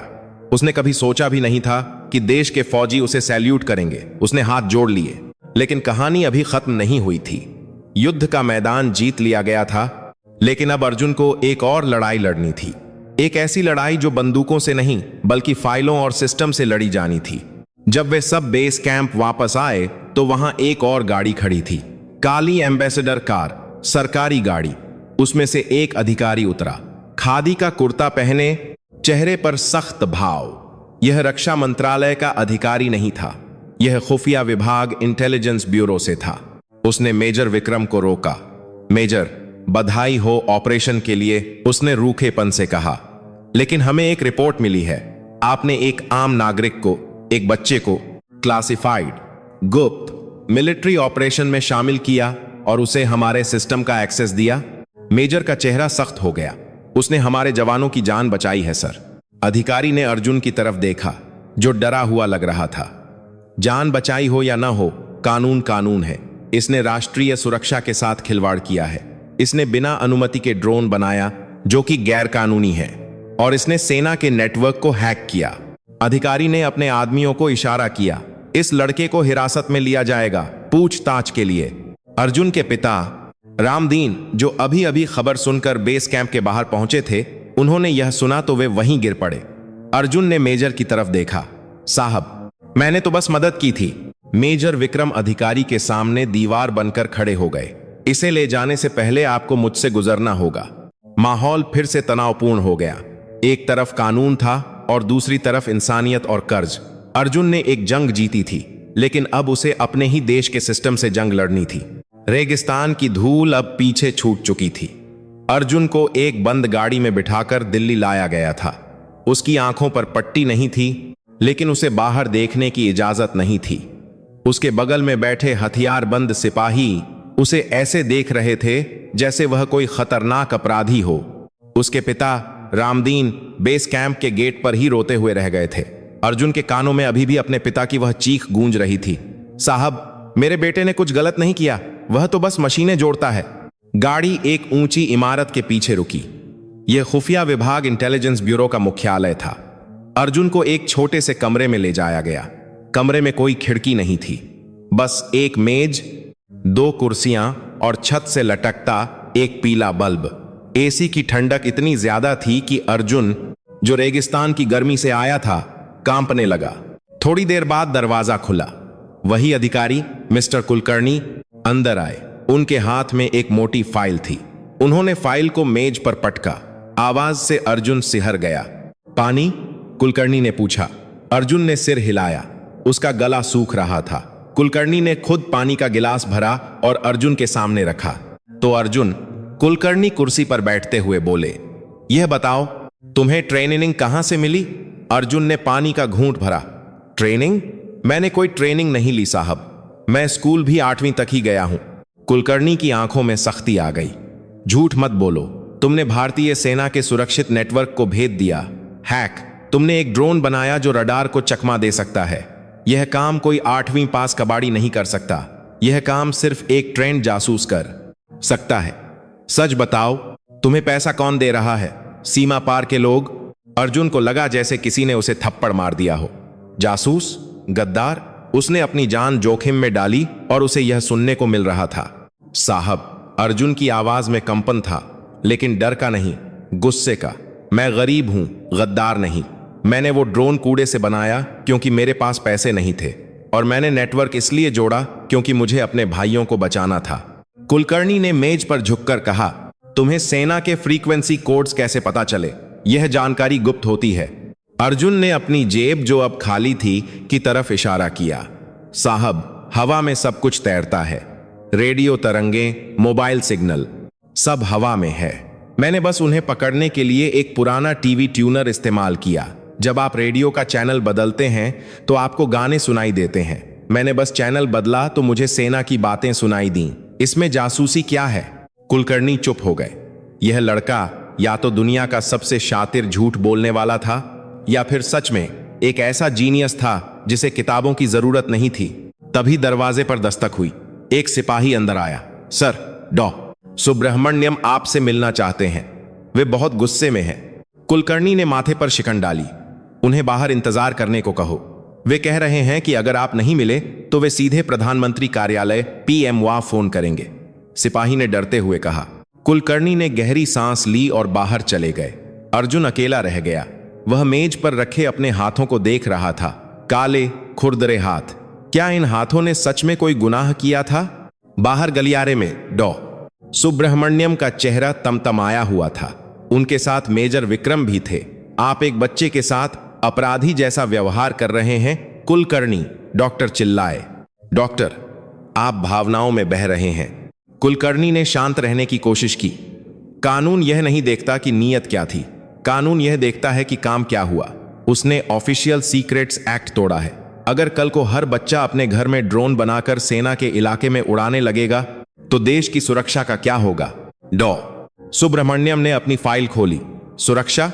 आप सुरक्षा की बात कर रहे हैं? देखिए इसे। उन्होंने कुछ कागज कुलकर्णी के सामने लहराए। मैंने उस लड़के के ड्रोन के मलबे की जांच की है। जानते हैं उसने क्या किया था? उसने मोटर के कोयल को हाथ से दोबारा बांधा। रिवाइंड था ताकि वह कम आवाज करे। उसने प्रोसेसर के रूप में 3 पुराने मोबाइल फोन के चिप्स को पैरेलल समानांतर जोड़ा था। नासा के वैज्ञानिक इसे सुपर कंप्यूटिंग कहते हैं। इस लड़के ने यह सब एक पेचकस और टेक्टिव हार्पोडेड में सोल्डरिंग आयरन से किया है। डॉक्टर की आवाज गूंज रही थी। अगर आप इसे जेल में डालेंगे तो आप एक अपराधी को नहीं बल्कि भारत के भविष्य को कैद करेंगे। यह लड़का एक राष्ट्रीय संपत्ति, नेशनल एसेट है, खतरा नहीं। कुलकर्णी ने फाइल देखी। तकनीकी बातें उनकी समझ से बाहर थीं, लेकिन डॉक्टर सुब्रह्मण्यम जैसे वरिष्ठ वैज्ञानिक का इतना उत्तेजित होना मायने रखता था। मेजर विक्रम आगे आए। सर, उस गुफा में मेरे 5 जवान जिंदा हैं, सिर्फ इस लड़के की वजह से। अगर इसे जेल हुई तो मैं अपनी वर्दी उतार दूंगा और कोर्ट में इसके पक्ष में गवाही दूंगा, और मेरे साथ पूरी रेजिमेंट होगी। यह खबर मीडिया में जाएगी। क्या आप हेडलाइन चाहते हैं? सेना ने अपने ही बचाने वाले को जेल भेजा। कुलकर्णी फंस गए थे। एक तरफ नियम थे, दूसरी तरफ जनभावना और तर्क। तो आप क्या चाहते हैं? कुलकर्णी ने पूछा। मैं उसे मेडल दूं? उसने कानून तोड़ा है। उसे मेडल मत दीजिए, डॉक्टर ने कहा। उसे मेरे हवाले कर दीजिए। क्या मतलब? DRD.O, रक्षा अनुसंधान एवं विकास संगठन, डॉक्टर ने कहा। मैं उसे अपने अंडर लूंगा। वह मेरी निगरानी में रहेगा। उसकी सजा यह होगी कि उसे देश के लिए काम करना होगा, लेकिन जेल में नहीं, मेरी लैब में। कुलकर्णी ने कुछ पल सोचा।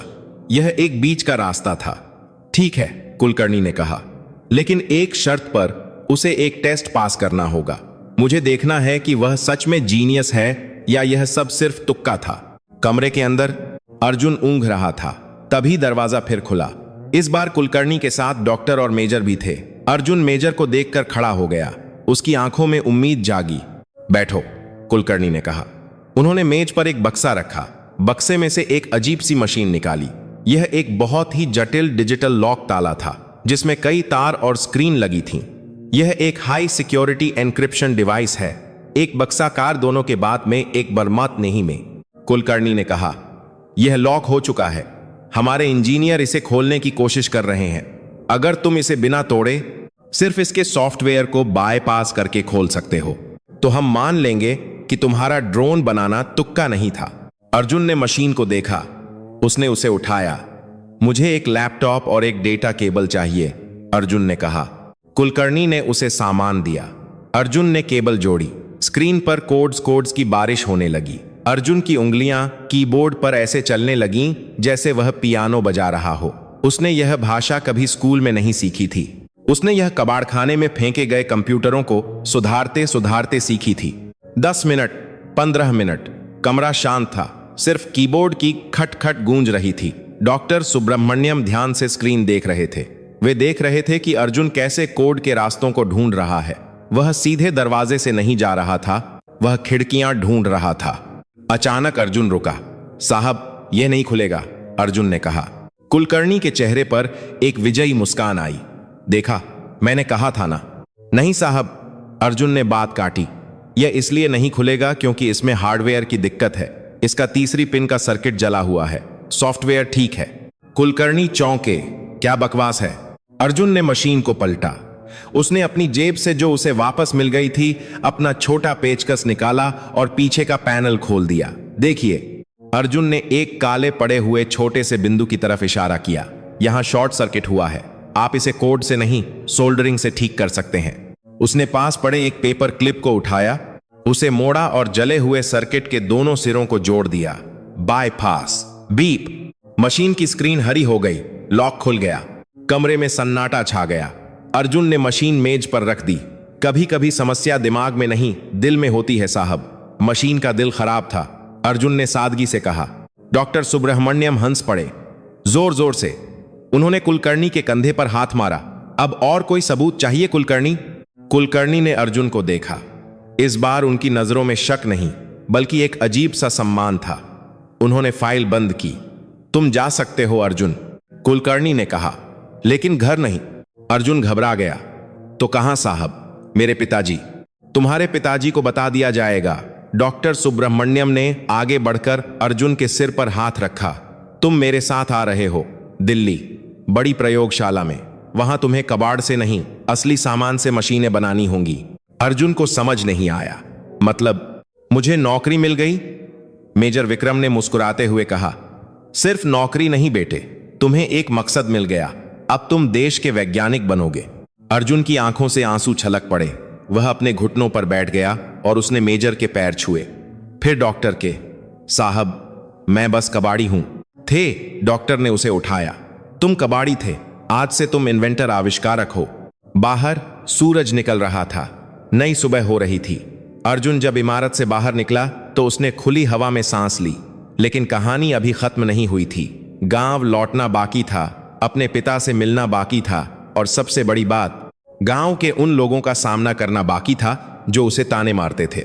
और उसे यह नहीं पता था कि उसकी यह कहानी, उसका यह कारनामा अब पूरे देश में आग की तरह फैलने वाला था। एक पत्रकार जो अस्पताल में घायल जवानों का इंटरव्यू ले रहा था, उसे इस कबाड़ वाले लड़के की भनक लग चुकी थी। अगले दिन के अखबार की हेडलाइन तैयार थी, और यह हेडलाइन अर्जुन की जिंदगी को हमेशा के लिए बदलने वाली थी, अच्छे और बुरे दोनों तरीकों से। अगली सुबह सूरज हमेशा की तरह निकला, लेकिन जैसलमेर की उस बस्ती के लिए यह सुबह सामान्य नहीं थी।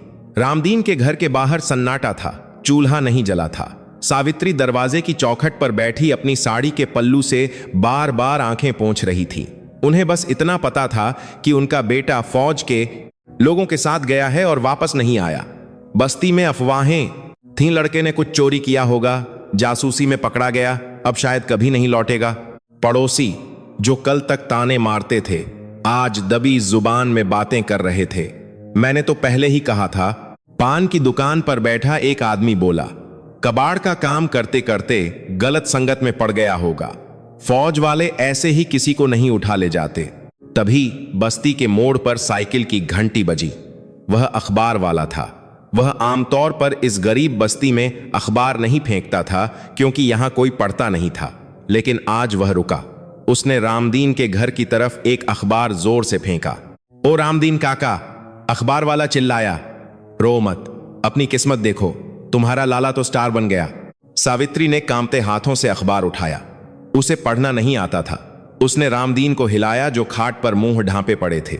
जी देखो तो, क्या कह रहा है यह? रामदीन ने बेमन से अखबार हाथ में लिया। पहले पन्ने पर एक बड़ी तस्वीर थी। तस्वीर थोड़ी धुंधली थी, शायद किसी सीसीटीवी कैमरे से ली गई थी। उसमें एक दुबला पतला लड़का एक अजीब सी मशीन लेकर खड़ा था। रामदीन की बूढ़ी आंखें फैल गईं। अर्जुन उनके मुंह से निकला। नीचे बड़े अक्षरों में लिखा था, कबाड़ से किया कमाल, 17 साल के इन्वेंटर ने बचाई 5 जवानों की जान। रामदीन ने खबर पढ़नी शुरू की। उनके हाथ कांपने लगे। जैसे जैसे वे पढ़ते गए उनकी छाती फूलती गई। इसमें लिखा था कि कैसे सेना के बड़े बड़े ड्रोन फेल हो गए और कैसे अर्जुन के जुगाड़ ने दुश्मन के रडार को धोखा दिया। खबर में डॉक्टर सुब्रमण्यम का बयान भी था। यह लड़का भारत का छिपा हुआ हीरा है। रामदीन उठ खड़े हुए। उनका लकवाग्रस्त शरीर जो कल तक बेजान था आज गर्व से भर गया था। मेरा बेटा चोर नहीं है, रामदीन अपनी पूरी ताकत से चिल्लाए। उनकी आवाज गली में गूंज गई। मेरा बेटा हीरो है, देश का हीरो। पड़ोसी घरों से बाहर निकल आए। रहमतुल्लाह काका दौड़ते हुए आए और अखबार छीना। जैसे ही उन्होंने खबर पढ़ी उन्होंने रामदीन को गले लगा लिया। अरे वाह भाई, कमाल कर दिया तेरे शेर ने। देखते ही देखते वह छोटा सा घर जो कल तक मातम में डूबा था मेले में बदल गया। वही लोग जो कल अर्जुन को कबाड़ी कहते थे आज कह रहे थे, हमें तो बचपन से पता था इसमें कुछ खास बात है। तभी बस्ती की संकरी गली में एक सायरन की आवाज गूंजी। धूल का एक गुबार उठा। 1 2 3 काली सरकारी गाड़ियां एम्बेसडर कार्स बस्ती में दाखिल हुईं। उनके पीछे एक पुलिस की जीप भी थी। भीड़ सहम गई। पुलिस? क्या अखबार झूठ बोल रहा था? क्या वे उसे गिरफ्तार करने आए हैं? गाड़ियां रामदीन के घर के ठीक सामने रुकीं। बीच वाली गाड़ी का दरवाजा खुला। सबसे पहले खादी का कुर्ता पहने एक नेताजी उतरे। ये इलाके के विधायक थे जो पिछले 5 साल में कभी इस बस्ती में नहीं आए थे। उनके पीछे डॉक्टर सुब्रमण्यम उतरे और फिर दूसरी तरफ से अर्जुन उतरा। अर्जुन के कपड़े बदले हुए थे। उसे साफ पतलून और एक सफेद कमीज पहनाई गई थी, लेकिन उसके पैरों में अभी भी वही पुरानी चप्पल थी। मां! अर्जुन दौड़कर सावित्री के गले लग गया। मां बेटे वहीं धूल में बैठकर रोने लगे। रामदीन ने आगे बढ़कर अपने बेटे का माथा चूमा। उन्होंने कुछ कहा नहीं, बस अर्जुन के कंधे को जोर से दबाया। वह स्पर्श ही उसका मेडल था। लेकिन शांति ज्यादा देर नहीं रही। कैमरों की फ्लैश चमकने लगी। नेताजी ने तुरंत अर्जुन को अपने पास खींचा और उसके गले में गेंदे के फूलों की एक बड़ी माला डाल दी। भाइयों और बहनों, नेताजी ने हाथ जोड़कर कैमरों की तरफ देखा। यह हमारे क्षेत्र का गौरव है। मैंने हमेशा कहा है कि हमारी सरकार गरीबों के हुनर को पहचानती है। मैं घोषणा करता हूं कि अर्जुन को 1 लाख रुपये का इनाम दिया जाएगा। भीड़ ने तालियां बजाईं। अर्जुन असहज हो गया। वह जानता था कि इस नेताजी ने कभी उसकी मदद नहीं की थी। जब उसे स्कूल से फीस न होने के कारण निकाला गया था तब उसके पिता इन्हीं नेताजी के दफ्तर के चक्कर काटते थे, लेकिन छपरासी ने उन्हें भगा दिया था। अर्जुन ने धीरे से माला उतार दी। माफ कीजिएगा नेताजी, अर्जुन ने माइक के पास जाकर कहा। उसकी आवाज में एक अजीब सी सख्ती थी। यह इनाम मुझे नहीं चाहिए। भीड़ शांत हो गई। नेताजी का चेहरा उतर गया। क्या कह रहे हो बेटा, यह तुम्हारा सम्मान है। नेताजी ने जबरदस्ती मुस्कुराने की कोशिश की। अर्जुन ने भीड़ में खड़े अपने पिता का हाथ पकड़ा। जब मुझे स्कूल से निकाला गया तब कोई नहीं आया। जब मैं कबाड़ बीनता था तब सब नाक सिकोड़ते थे। आज मैंने फौज का काम किया तो सब फोटो खिंचवाने आ गए। उसने डॉक्टर सुब्रमण्यम की तरफ देखा। मुझे इनाम नहीं चाहिए, मुझे काम चाहिए। मुझे पढ़ना है, मुझे और मशीनें बनानी है। क्या आप मुझे मेरी लैब दे सकते हैं? डॉक्टर सुब्रमण्यम आगे आए। उन्होंने नेताजी को अनदेखा करते हुए कहा, बिल्कुल अर्जुन, तुम्हें किसी इनाम की जरूरत नहीं है। भारत सरकार ने तुम्हारी जिम्मेदारी ले ली है। तुम कल से दिल्ली चल रहे हो। डिफेंस रिसर्च की टीम तुम्हारा इंतजार कर रही है। तभी भीड़ को चीरते हुए एक और शख्स आगे आया। यह वही फौजी अफसर था जिसने भर्ती के दिन अर्जुन को धक्के मारकर निकाला था। वह अपनी वर्दी में था। भीड़ को लगा कि अब कुछ हंगामा होगा। अर्जुन भी थोड़ा पीछे हट गया। अफसर सीधा अर्जुन के पास आया। वह कुछ पल चुप रहा, फिर उसने धीरे से अपनी टोपी बैरे उतारी। अर्जुन, अफसर की आवाज भारी थी। उस दिन मैंने कहा था कि फौज को कबाड़ की जरूरत नहीं है। मैं गलत था। जंग सिर्फ मजबूत बाहों से नहीं, मजबूत इरादों से जीती जाती है। तुमने मुझे हरा दिया बेटे। और मुझे अपनी हार पर बहुत गर्व है। उस अफसर ने सबके सामने अर्जुन से हाथ मिलाया। यह एक बहुत बड़ा पल था। एक फौजी अधिकारी एक कबाड़ी के बेटे से माफी मांग रहा था। शाम होते होते बस्ती में जश्न का माहौल था, लेकिन अर्जुन खुश होते हुए भी किसी गहरी सोच में था। वह अपने घर की छत पर बैठा अपनी पुरानी मशीनों को देख रहा था। डॉक्टर सुब्रमण्यम भी वहां आ गए। क्या सोच रहे हो? डॉक्टर ने पूछा। साहब, अर्जुन ने एक टूटे हुए रिमोट को हाथ में घुमाते हुए कहा, सब कह रहे हैं कि मैंने बहुत बड़ा काम किया, लेकिन मुझे डर लग रहा है। किस बात का डर? वहां गुफा में जब मैंने जवानों को देखा तो मुझे लगा कि अगर मेरी मशीन फेल हो जाती तो, अगर मैं तार नहीं काट पाता तो। यह सब एक तुक्का था साहब। मेरे पास ज्ञान नहीं है, बस जुगाड़ है। क्या मैं सच में वैज्ञानिक बनने के लायक हूं, या मैं बस एक बार का चमत्कार, वन टाइम वंडर हूं? डॉक्टर सुब्रमण्यम ने मुस्कुराते हुए आकाश की तरफ देखा। अर्जुन, दुनिया में दो तरह के इंजीनियर होते हैं। एक वो जो जानते हैं कि किताब में क्या लिखा है, और दूसरे वो जो जानते हैं कि दुनिया कैसे चलती है। तुम दूसरे वाले हो। किताब तो मैं तुम्हें पढ़ा दूंगा, लेकिन जो नजर विजन तुम्हारे पास है वह किसी यूनिवर्सिटी में नहीं मिलती। तभी डॉक्टर का फोन बजा। उन्होंने फोन उठाया। बात करते करते उनके चेहरे का रंग बदल गया। हंसी गायब हो गई और माथे पर पसीने की बूंदें आ गईं। क्या अभी? लेकिन वह तो बस एक बच्चा है। हम उसे अभी मिशन पर नहीं भेज सकते। ठीक है, मैं समझ गया। डॉक्टर ने फोन काटा। वे अर्जुन की तरफ पलटे। उनकी आंखों में गंभीरता थी। अर्जुन, अपना सामान पैक करो। क्या हुआ साहब? हम कल दिल्ली जा रहे हैं ना? नहीं, डॉक्टर ने कहा, दिल्ली नहीं, हमें कश्मीर जाना है अभी। कश्मीर? क्यों? क्योंकि जिस तकनीक से तुमने उस बम को डिफ्यूज किया था, दुश्मन ने उसका तोड़ निकाल लिया है, और उन्होंने कुछ ऐसा बनाया है जो हमारे रडार, हमारे जैमर, हमारी हर तकनीक से परे है। खुफिया रिपोर्ट आई है कि वे एक बड़े हमले की तैयारी कर रहे हैं, और उसे रोकने का तरीका किसी किताब में नहीं है। शायद तुम्हारे किसी कबाड़ में हो। अर्जुन खड़ा हो गया। उसका डर गायब हो गया। उसके अंदर का मैकेनिक जाग उठा। साहब, अर्जुन ने अपनी पुरानी टूल किट उठाई। अगर मशीन लोहे की है तो उसका तोड़ जरूर होगा। चलिए। गाड़ियां फिर से तैयार थीं। जश्न अधूरा रह गया। अर्जुन को पता नहीं था कि वह एक ऐसी यात्रा पर निकल रहा है जो उसे सिर्फ एक हीरो नहीं बल्कि एक किंवदंती, लेजेंड बना देगी। लेकिन इस बार खतरा सिर्फ आतंकवादियों से नहीं था। इस बार दुश्मन के पास भी एक ऐसा ही जीनियस दिमाग था, एक ऐसा ही लड़का जो सीमा के उस पार बैठा था और तबाही की मशीनें बना रहा था। यह लड़ाई अब दो देशों की नहीं, दो दिमागों की होने वाली थी। हवाई जहाज के छोटे से खिड़की से नीचे झांकते हुए अर्जुन का दिल गले में आ गया था। उसने जिंदगी में सिर्फ पतंग उड़ते हुए देखी थी, खुद कभी नहीं उड़ा था। नीचे बादलों का समुद्र था और उसके नीचे सफेद चादर ओढ़े पहाड़, जैसलमेर की जलती रेत से सीधे कश्मीर की जमा देने वाली ठंड। जब वह श्रीनगर के हवाई अड्डे पर उतरा तो बर्फीली हवा ने उसे ऐसा तमाचा मारा कि उसकी हड्डियों तक कंपकंपी दौड़ गई।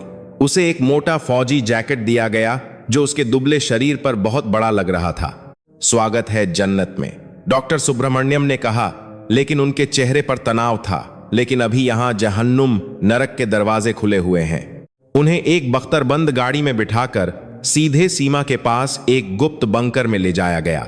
रास्ता खतरनाक था। एक तरफ गहरी खाई, दूसरी तरफ पहाड़। अर्जुन ने देखा कि रास्ते में जगह जगह जले हुए ट्रकों के ढांचे पड़े थे। बंकर के अंदर पहुंचते ही अर्जुन को एक अलग ही दुनिया दिखाई दी। यहां माहौल दिल्ली वाले पूछताछ कक्ष से भी ज्यादा गंभीर था। मेज पर किसी नक्शे की जगह एक टूटी हुई मशीन का मलबा पड़ा था। यह काला था, जला हुआ था और देखने में किसी बड़े केकड़े जैसा लग रहा था। वहां एक कर्नल बैठे थे, कर्नल शेर सिंह। नाम के अनुरूप ही उनका व्यक्तित्व था। 6 फीट लंबा कद, चेहरे पर पुराने घाव का निशान। तो यह है वह जादूगर।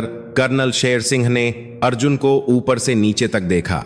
उनकी आवाज में उम्मीद कम और शक ज्यादा था। डॉक्टर, आप एक बच्चे को शेर के मुंह में ले आए हैं। डॉक्टर सुब्रमण्यम ने अर्जुन को कुर्सी पर बैठने का इशारा किया। कर्नल, इतिहास गवाह है कि कभी कभी चींटी ही हाथी को हराती है। मुद्दे पर आते हैं। कर्नल ने एक स्लाइड शो चलाया। दीवार पर कुछ तस्वीरें उभरीं। तस्वीरें भयानक थीं। भारतीय सेना की चौकियां, जो पहाड़ों की चोटियों पर थीं, पूरी तरह तबाह हो चुकी थीं। न कोई गोली का निशान, न कोई मिसाइल का टुकड़ा, बस तबाही। इसे हम शैतान कहते हैं। कर्नल ने मलबे की तरफ इशारा किया।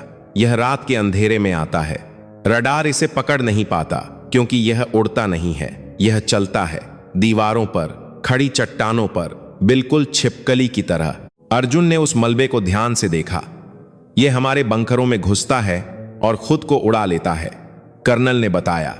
हफ्ता भर पहले इसने हमारी सबसे सुरक्षित चौकी ईगल नेस्ट को उड़ा दिया। 6 जवान शहीद हो गए। हमें समझ नहीं आ रहा कि यह आता कहां से है और इसे चला कौन रहा है। डॉक्टर सुब्रमण्यम ने एक फाइल खोली। उसमें एक धुंधली तस्वीर थी, एक युवक की तस्वीर। उम्र अर्जुन से थोड़ी ही ज्यादा होगी, आंखों में तेज चमक, लेकिन होठों पर एक क्रूर मुस्कान। इसका नाम राशिद है, डॉक्टर ने कहा। उम्र 22 साल। यह सीमा पार रहता है। इसे किसी यूनिवर्सिटी ने नहीं पढ़ाया, इसने इंटरनेट से सीखा है। यह कबाड़ से मौत का सामान बनाता है, बिल्कुल तुम्हारी तरह। अर्जुन सन्न रह गया। उसे लगा जैसे वह आईने में देख रहा हो, लेकिन एक काला आईना। फर्क सिर्फ इतना है, डॉक्टर ने आगे कहा, कि तुम बचाने के लिए बनाते हो और वह मारने के लिए। उसकी तकनीक बहुत सस्ती है, खामी में लगार है, एक आरवा तकार कर रहे हैं, लेकिन बहुत सटीक है। वह इन मशीनों को आत्मघाती मकड़ियां, सुइसाइड स्पाइडर्स कहता है। अर्जुन मलबे के पास गया। उसने जले हुए तारों को छू कर देखा। साहब, अर्जुन ने धीरे से कहा, यह मशीन, यह किसी फैक्ट्री में नहीं बनी। उसने एक छोटी सी मोटर निकाली। यह मोटर, यह तो वीडियो गेम के वाइब्रेटर की मोटर है। और यह पैर, यह साइकिल के स्पोक तार से बनाए गए हैं। अर्जुन को एक अजीब सा झटका लगा। वह राशिद को जानता नहीं था, लेकिन उसके काम करने का तरीका पहचानता था। यह जुगाड़ था, वह मेरी भाषा बोलता है, अर्जुन बुदबुदाया। तभी बंकर में लाल बत्ती जलने लगी। सायरन की तेज आवाज ने सबको चौंका दिया। हमला, एक सिपाही चिल्लाया। सेक्टर 4 में हलचल है, थर्मल कैमरे कुछ पकड़ रहे हैं। कर्नल शेर सिंह तुरंत स्क्रीन की तरफ लपके। स्क्रीन पर रात का नजारा था, हरे रंग की नाइट विजन स्क्रीन। पहाड़ी की खड़ी ढलान पर, जहां कोई इंसान चढ़ने की सोच भी नहीं सकता था, वहां छोटे छोटे काले धब्बे तेजी से ऊपर चढ़ रहे थे। 1 नहीं, 2 नहीं, 50। ये पूरी फौज है, कर्नल चिल्लाए। ये बंकर 4 की तरफ जा रहे हैं। वहां 15 जवान सो रहे हैं। फायर, कर्नल ने रेडियो पर आदेश दिया। बंकर 4 के संतरियों ने अंधाधुंध गोलियां चलानी शुरू कर दी, लेकिन वे मशीनें बहुत छोटी थीं और बहुत तेज थीं। वे पत्थरों की आड़ लेकर ऊपर चढ़ रही थीं। गोलियां चट्टानों से टकराकर बेकार हो रही थीं। आरपीजी रॉकेट चलाओ। धमाका हुआ। 2-3 मशीनें उड़ गईं, लेकिन बाकी नहीं रुकीं। वे अब बंकर के वेंटिलेशन हवा जाने वाले रास्ते के पास पहुंच रही थीं। अर्जुन स्क्रीन पर नजरें गड़ाए हुए था। वह देख रहा था कि वे मशीनें कैसे चल रही हैं। ये एक दूसरे से बात कर रही हैं। अर्जुन ने अचानक कहा, क्या? डॉक्टर ने पूछा। देखिए साहब, अर्जुन ने उंगली दिखाई। जब एक मशीन पर गोली चलती है तो बाकी सब तुरंत अपनी दिशा बदल लेती हैं, जैसे मछलियों का झुंड। इसका मतलब है कि कोई एक रिमोट से इन्हें नहीं चला रहा। यह स्वाम झुंड तकनीक है। इनका दिमाग एक है, लेकिन शरीर अनेक। तो हम इसे कैसे रोकें? कर्नल ने हताशा में पूछा। वे 10 सेकंड में वेंटिलेशन शाफ्ट के अंदर होंगी, फिर धमाका होगा। अर्जुन का दिमाग दौड़ने लगा। वीडियो गेम की मोटर, साइकिल के तार और झुंड। साहब, क्या आपके पास माइक्रोवेव है? क्या? कर्नल को लगा लड़का पागल हो गया है। खाना गर्म करने वाला? हाँ, बड़ा वाला, इंडस्ट्रियल। मेस रसोई में है, एक सिपाही बोला। नहीं, उससे काम नहीं चलेगा। अर्जुन ने अपना सिर पीटा। मुझे कुछ ऐसा चाहिए जो बहुत तेज तरंगें फेंके, जैसे। उसकी नजर कोने में रखे एक पुराने रडार जैमर पर पड़ी। वो, अर्जुन चिल्लाया। क्या वो चलता है? वह खराब है, कर्नल ने कहा। उसका एंटेना टूटा हुआ है। मुझे 5 मिनट दीजिए। अर्जुन अपने बैग की तरफ भागा। हमारे पास 5 मिनट नहीं है, हमारे पास 1 मिनट है। अर्जुन उस खराब जैमर के पास पहुंचा। उसने उसका कवर उखाड़ दिया, अंदर के सर्किट को नंगा कर दिया। इन मशीनों का एक रानी, क्वीन, लीडर होता है। अर्जुन ने तेजी से हाथ चलाते हुए समझाया, जैसे चींटियों की रानी। अगर हम रानी को अंधा कर दें तो बाकी सब रास्ता भटक जाएंगी। ये मशीनें आपस में ब्लूटूथ या वाईफाई जैसी किसी सस्ती तरंग पर बात कर रही होंगी। अर्जुन ने जैमर के आउटपुट को अधिकतम मैक्स पर सेट किया। उसने एक तांबे का तार लिया और उसे जैमर के टूटे हुए एंटेना की जगह लपेट दिया। यह एक देसी एंटेना था। सेक्टर 4 के जवानों को बोलिए अपने कान बंद कर लें, अर्जुन चिल्लाया, और अपने वायरलेस सेट बंद कर दें। सेक्टर 4 के जवानों को कर्नल ने आदेश दिया, बंकर 4, रेडियो साइलेंस, तुरंत। स्क्रीन पर पहली मकड़ी मशीन वेंटिलेशन की जाली काट रही थी। वह अंदर घुसने ही वाली थी। अर्जुन ने जैमर का प्लग एक जनरेटर में लगाया। जय बजरंग बली, उसने स्विच दबाया। भूं, एक अजीब सी आवाज आई, जैसे कोई बहुत बड़ा ट्रांसफार्मर फट गया हो। बंकर की लाइटें टिमटिमा गईं। स्क्रीन पर एक चमत्कार हुआ। पहाड़ी पर चढ़ती हुई वे मशीनें अचानक रुक गईं। वे कांपने लगीं। फिर जैसे कोई शराबी लड़खड़ाता है, वे अपनी पकड़ खोने लगीं। एक मशीन गिरी, फिर दूसरी, फिर सब की सब। वे आपस में टकराने लगीं। उनका तालमेल टूट गया था। जो मशीनें ऊपर चढ़ रही थीं, वे अब नीचे लुढ़कने लगीं। धड़ाम धड़ाम। नीचे गिरते ही वे पत्थरों से टकराकर फट गईं। पहाड़ी पर आतिशबाजी जैसा नजारा हो गया। बंकर 4 सुरक्षित था। कर्नल शेर सिंह कुर्सी पर ढा गए। उन्होंने पसीना पोंछा, बच गए। डॉक्टर सुब्रमण्यम ने अर्जुन की पीठ थपथपाई। देखा कर्नल, कबाड़ का जवाब कबाड़ से। लेकिन अर्जुन खुश नहीं था। वह स्क्रीन को घूर रहा था। धुएं के बीच उसने देखा कि एक मशीन फटी नहीं थी, वह टूटी हुई थी, लेकिन उसका एक लाल एलईडी अभी भी जल रहा था। वह धीरे धीरे लंगड़ाते हुए वापस अंधेरे की तरफ रेंग रही थी। वह मशीन हमला करने नहीं आई थी, वह सीखने आई थी। वह वापस जा रही है, अर्जुन ने कहा। राशिद को पता चल जाएगा कि हमने क्या किया। अगली बार वह इसका तोड़ लेकर आएगा। रेडियो पर एक अजीब सी आवाज गूंजी। यह सेना की फ्रीक्वेंसी पर नहीं थी, यह जैमर के बीच से आ रही थी। एक टूटी फूटी आवाज, लेकिन हिंदी साफ थी। अच्छा खेला अर्जुन। बंकर में सन्नाटा छा गया। अर्जुन ने माइक की तरफ देखा। तुम कौन हो? आवाज हंसी, एक ठंडी सूखी हंसी। मैं तेरा भाई हूं, कबाड़ का भाई। तूने मेरी मकड़ियां मार दी। कोई बात नहीं, यह तो बस ट्रेलर था। असली खेल तो अब शुरू होगा। क्या तू तैयार है? संपर्क टूट गया। कर्नल शेर सिंह ने मुक्का मारा। उसने हमारा चैनल हैक कर लिया। अर्जुन का चेहरा पत्थर जैसा हो गया था। अब यह सिर्फ देश की लड़ाई नहीं थी, यह व्यक्तिगत लड़ाई हो गई थी। उस पार बैठा वह लड़का राशिद उसे चुनौती दे रहा था। साहब, अर्जुन ने कर्नल की तरफ पलटकर कहा। उसकी आंखों में अब मासूमियत नहीं थी। मुझे वह टूटी हुई मशीन चाहिए जो वापस जा रही थी, उससे पहले कि राशिद उसे नष्ट सेल्फ डिस्ट्रक्ट कर दे। क्यों? क्योंकि उस मशीन के अंदर उसका दिमाग है। अगर मुझे उसका चिप मिल गया तो मैं बता सकता हूं कि वह कहां छिपा है। यह एक नया मिशन था। रात के अंधेरे में नो मैंस लैंड में जाकर एक जिंदा बम को उठाकर लाना। मैं जाऊंगा, अर्जुन ने कहा। नहीं, कर्नल ने मना किया। तुम सिविलियन हो, यह कमांडो का काम है। कमांडो मशीन को नहीं समझता, अर्जुन ने जिद की। अगर उसने गलत तार छू लिया तो वह मशीन फट जाएगी और सारे सबूत मिट जाएंगे। मुझे जाना होगा, मेरे पास एक तरीका है। अर्जुन ने अपनी जेब से एक चुंबक और कुछ तार निकाले। मुझे बस एक तेज दौड़ने वाली गाड़ी चाहिए और एक चुंबक। रात अभी बाकी थी और बर्फ के तूफान के बीच 2 जीनियस लड़कों की जंग का अगला अध्याय लिखा जाने वाला था। एक जो विनाश रच रहा था और एक जो विनाश को रोकने के लिए अपनी जान की बाजी लगाने जा रहा था। बर्फीली हवा चाकू की तरह काट रही थी। रात के 2 बज रहे थे। नो मैंस लैंड में सन्नाटा था। ऐसा सन्नाटा जो तूफान से पहले होता है। एक खुली हुई फौजी जीप तैयार खड़ी थी। उसके पहियों पर जंजीरें चेन्स बंधी थीं ताकि बर्फ पर फिसले नहीं। ड्राइविंग सीट पर सेना का सबसे तेज ड्राइवर हवलदार जीत सिंह बैठा था और पीछे की सीट पर एक बड़े से डंडे के साथ अर्जुन बैठा था। उस डंडे के आगे कोई झंडा नहीं, बल्कि एक बहुत बड़ा औद्योगिक चुंबक इंडस्ट्रियल मैग्नेट बंधा था, जिसे अर्जुन ने वर्कशॉप से निकाला था। तैयार हो लड़के? कर्नल शेर सिंह ने वॉकी टॉकी पर पूछा। जी साहब, अर्जुन ने अपनी जैकेट की चेन ऊपर तक खींची। मछली पकड़ने जा रहे हैं। जाओ, लेकिन याद रखना तुम्हारे पास सिर्फ 3 मिनट हैं। उसके बाद दुश्मन की तोपें तुम्हें देख लेंगी। जीप का इंजन दहाड़ा। हवलदार जीत सिंह ने एक्सीलेटर दबाया और जीप अंधेरे में तीर की तरह निकल गई। बर्फ के ऊपर जीप के टायरों की आवाज बहुत तेज थी, घर्रर। अर्जुन ने अपनी आंखों पर नाइट विजन चश्मा लगा रखा था। उसे सब कुछ हरे रंग में दिख रहा था। सामने सफेद मैदान था और बीच में एक लाल बिंदु धीरे धीरे रेंग रहा था। वह मकड़ी थी। वह घायल थी।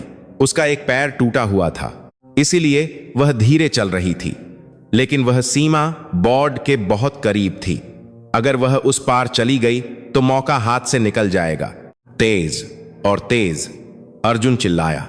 जीप ने रफ्तार पकड़ी। 80, 90, 100 किलोमीटर प्रति घंटा। ऊबड़ खाबड़ बर्फ पर जीप हवा में उछल रही थी। अर्जुन ने एक हाथ से जीप का डंडा पकड़ा था और दूसरे हाथ से चुंबक वाला डंडा संभाला हुआ था। वे मकड़ी के करीब पहुंच गए। 50 मीटर, 20 मीटर। अचानक सामने से एक रोशनी चमकी। धाएं, एक गोली जीप के बोनट से टकराकर निकली। चिंगारी उड़ी। उन्हें पता चल गया। हवलदार जीत चिल्लाया, पकड़ो उसे जल्दी। दुश्मन की मशीन गन शुरू हो गई थी। गोलियां उनके आसपास बर्फ में धंस रही थीं। अर्जुन को डर लग रहा था, लेकिन उसका ध्यान सिर्फ उस लाल बिंदु पर था। जीप मकड़ी के बिल्कुल बगल में आ गई। अर्जुन ने डंडा बाहर निकाला।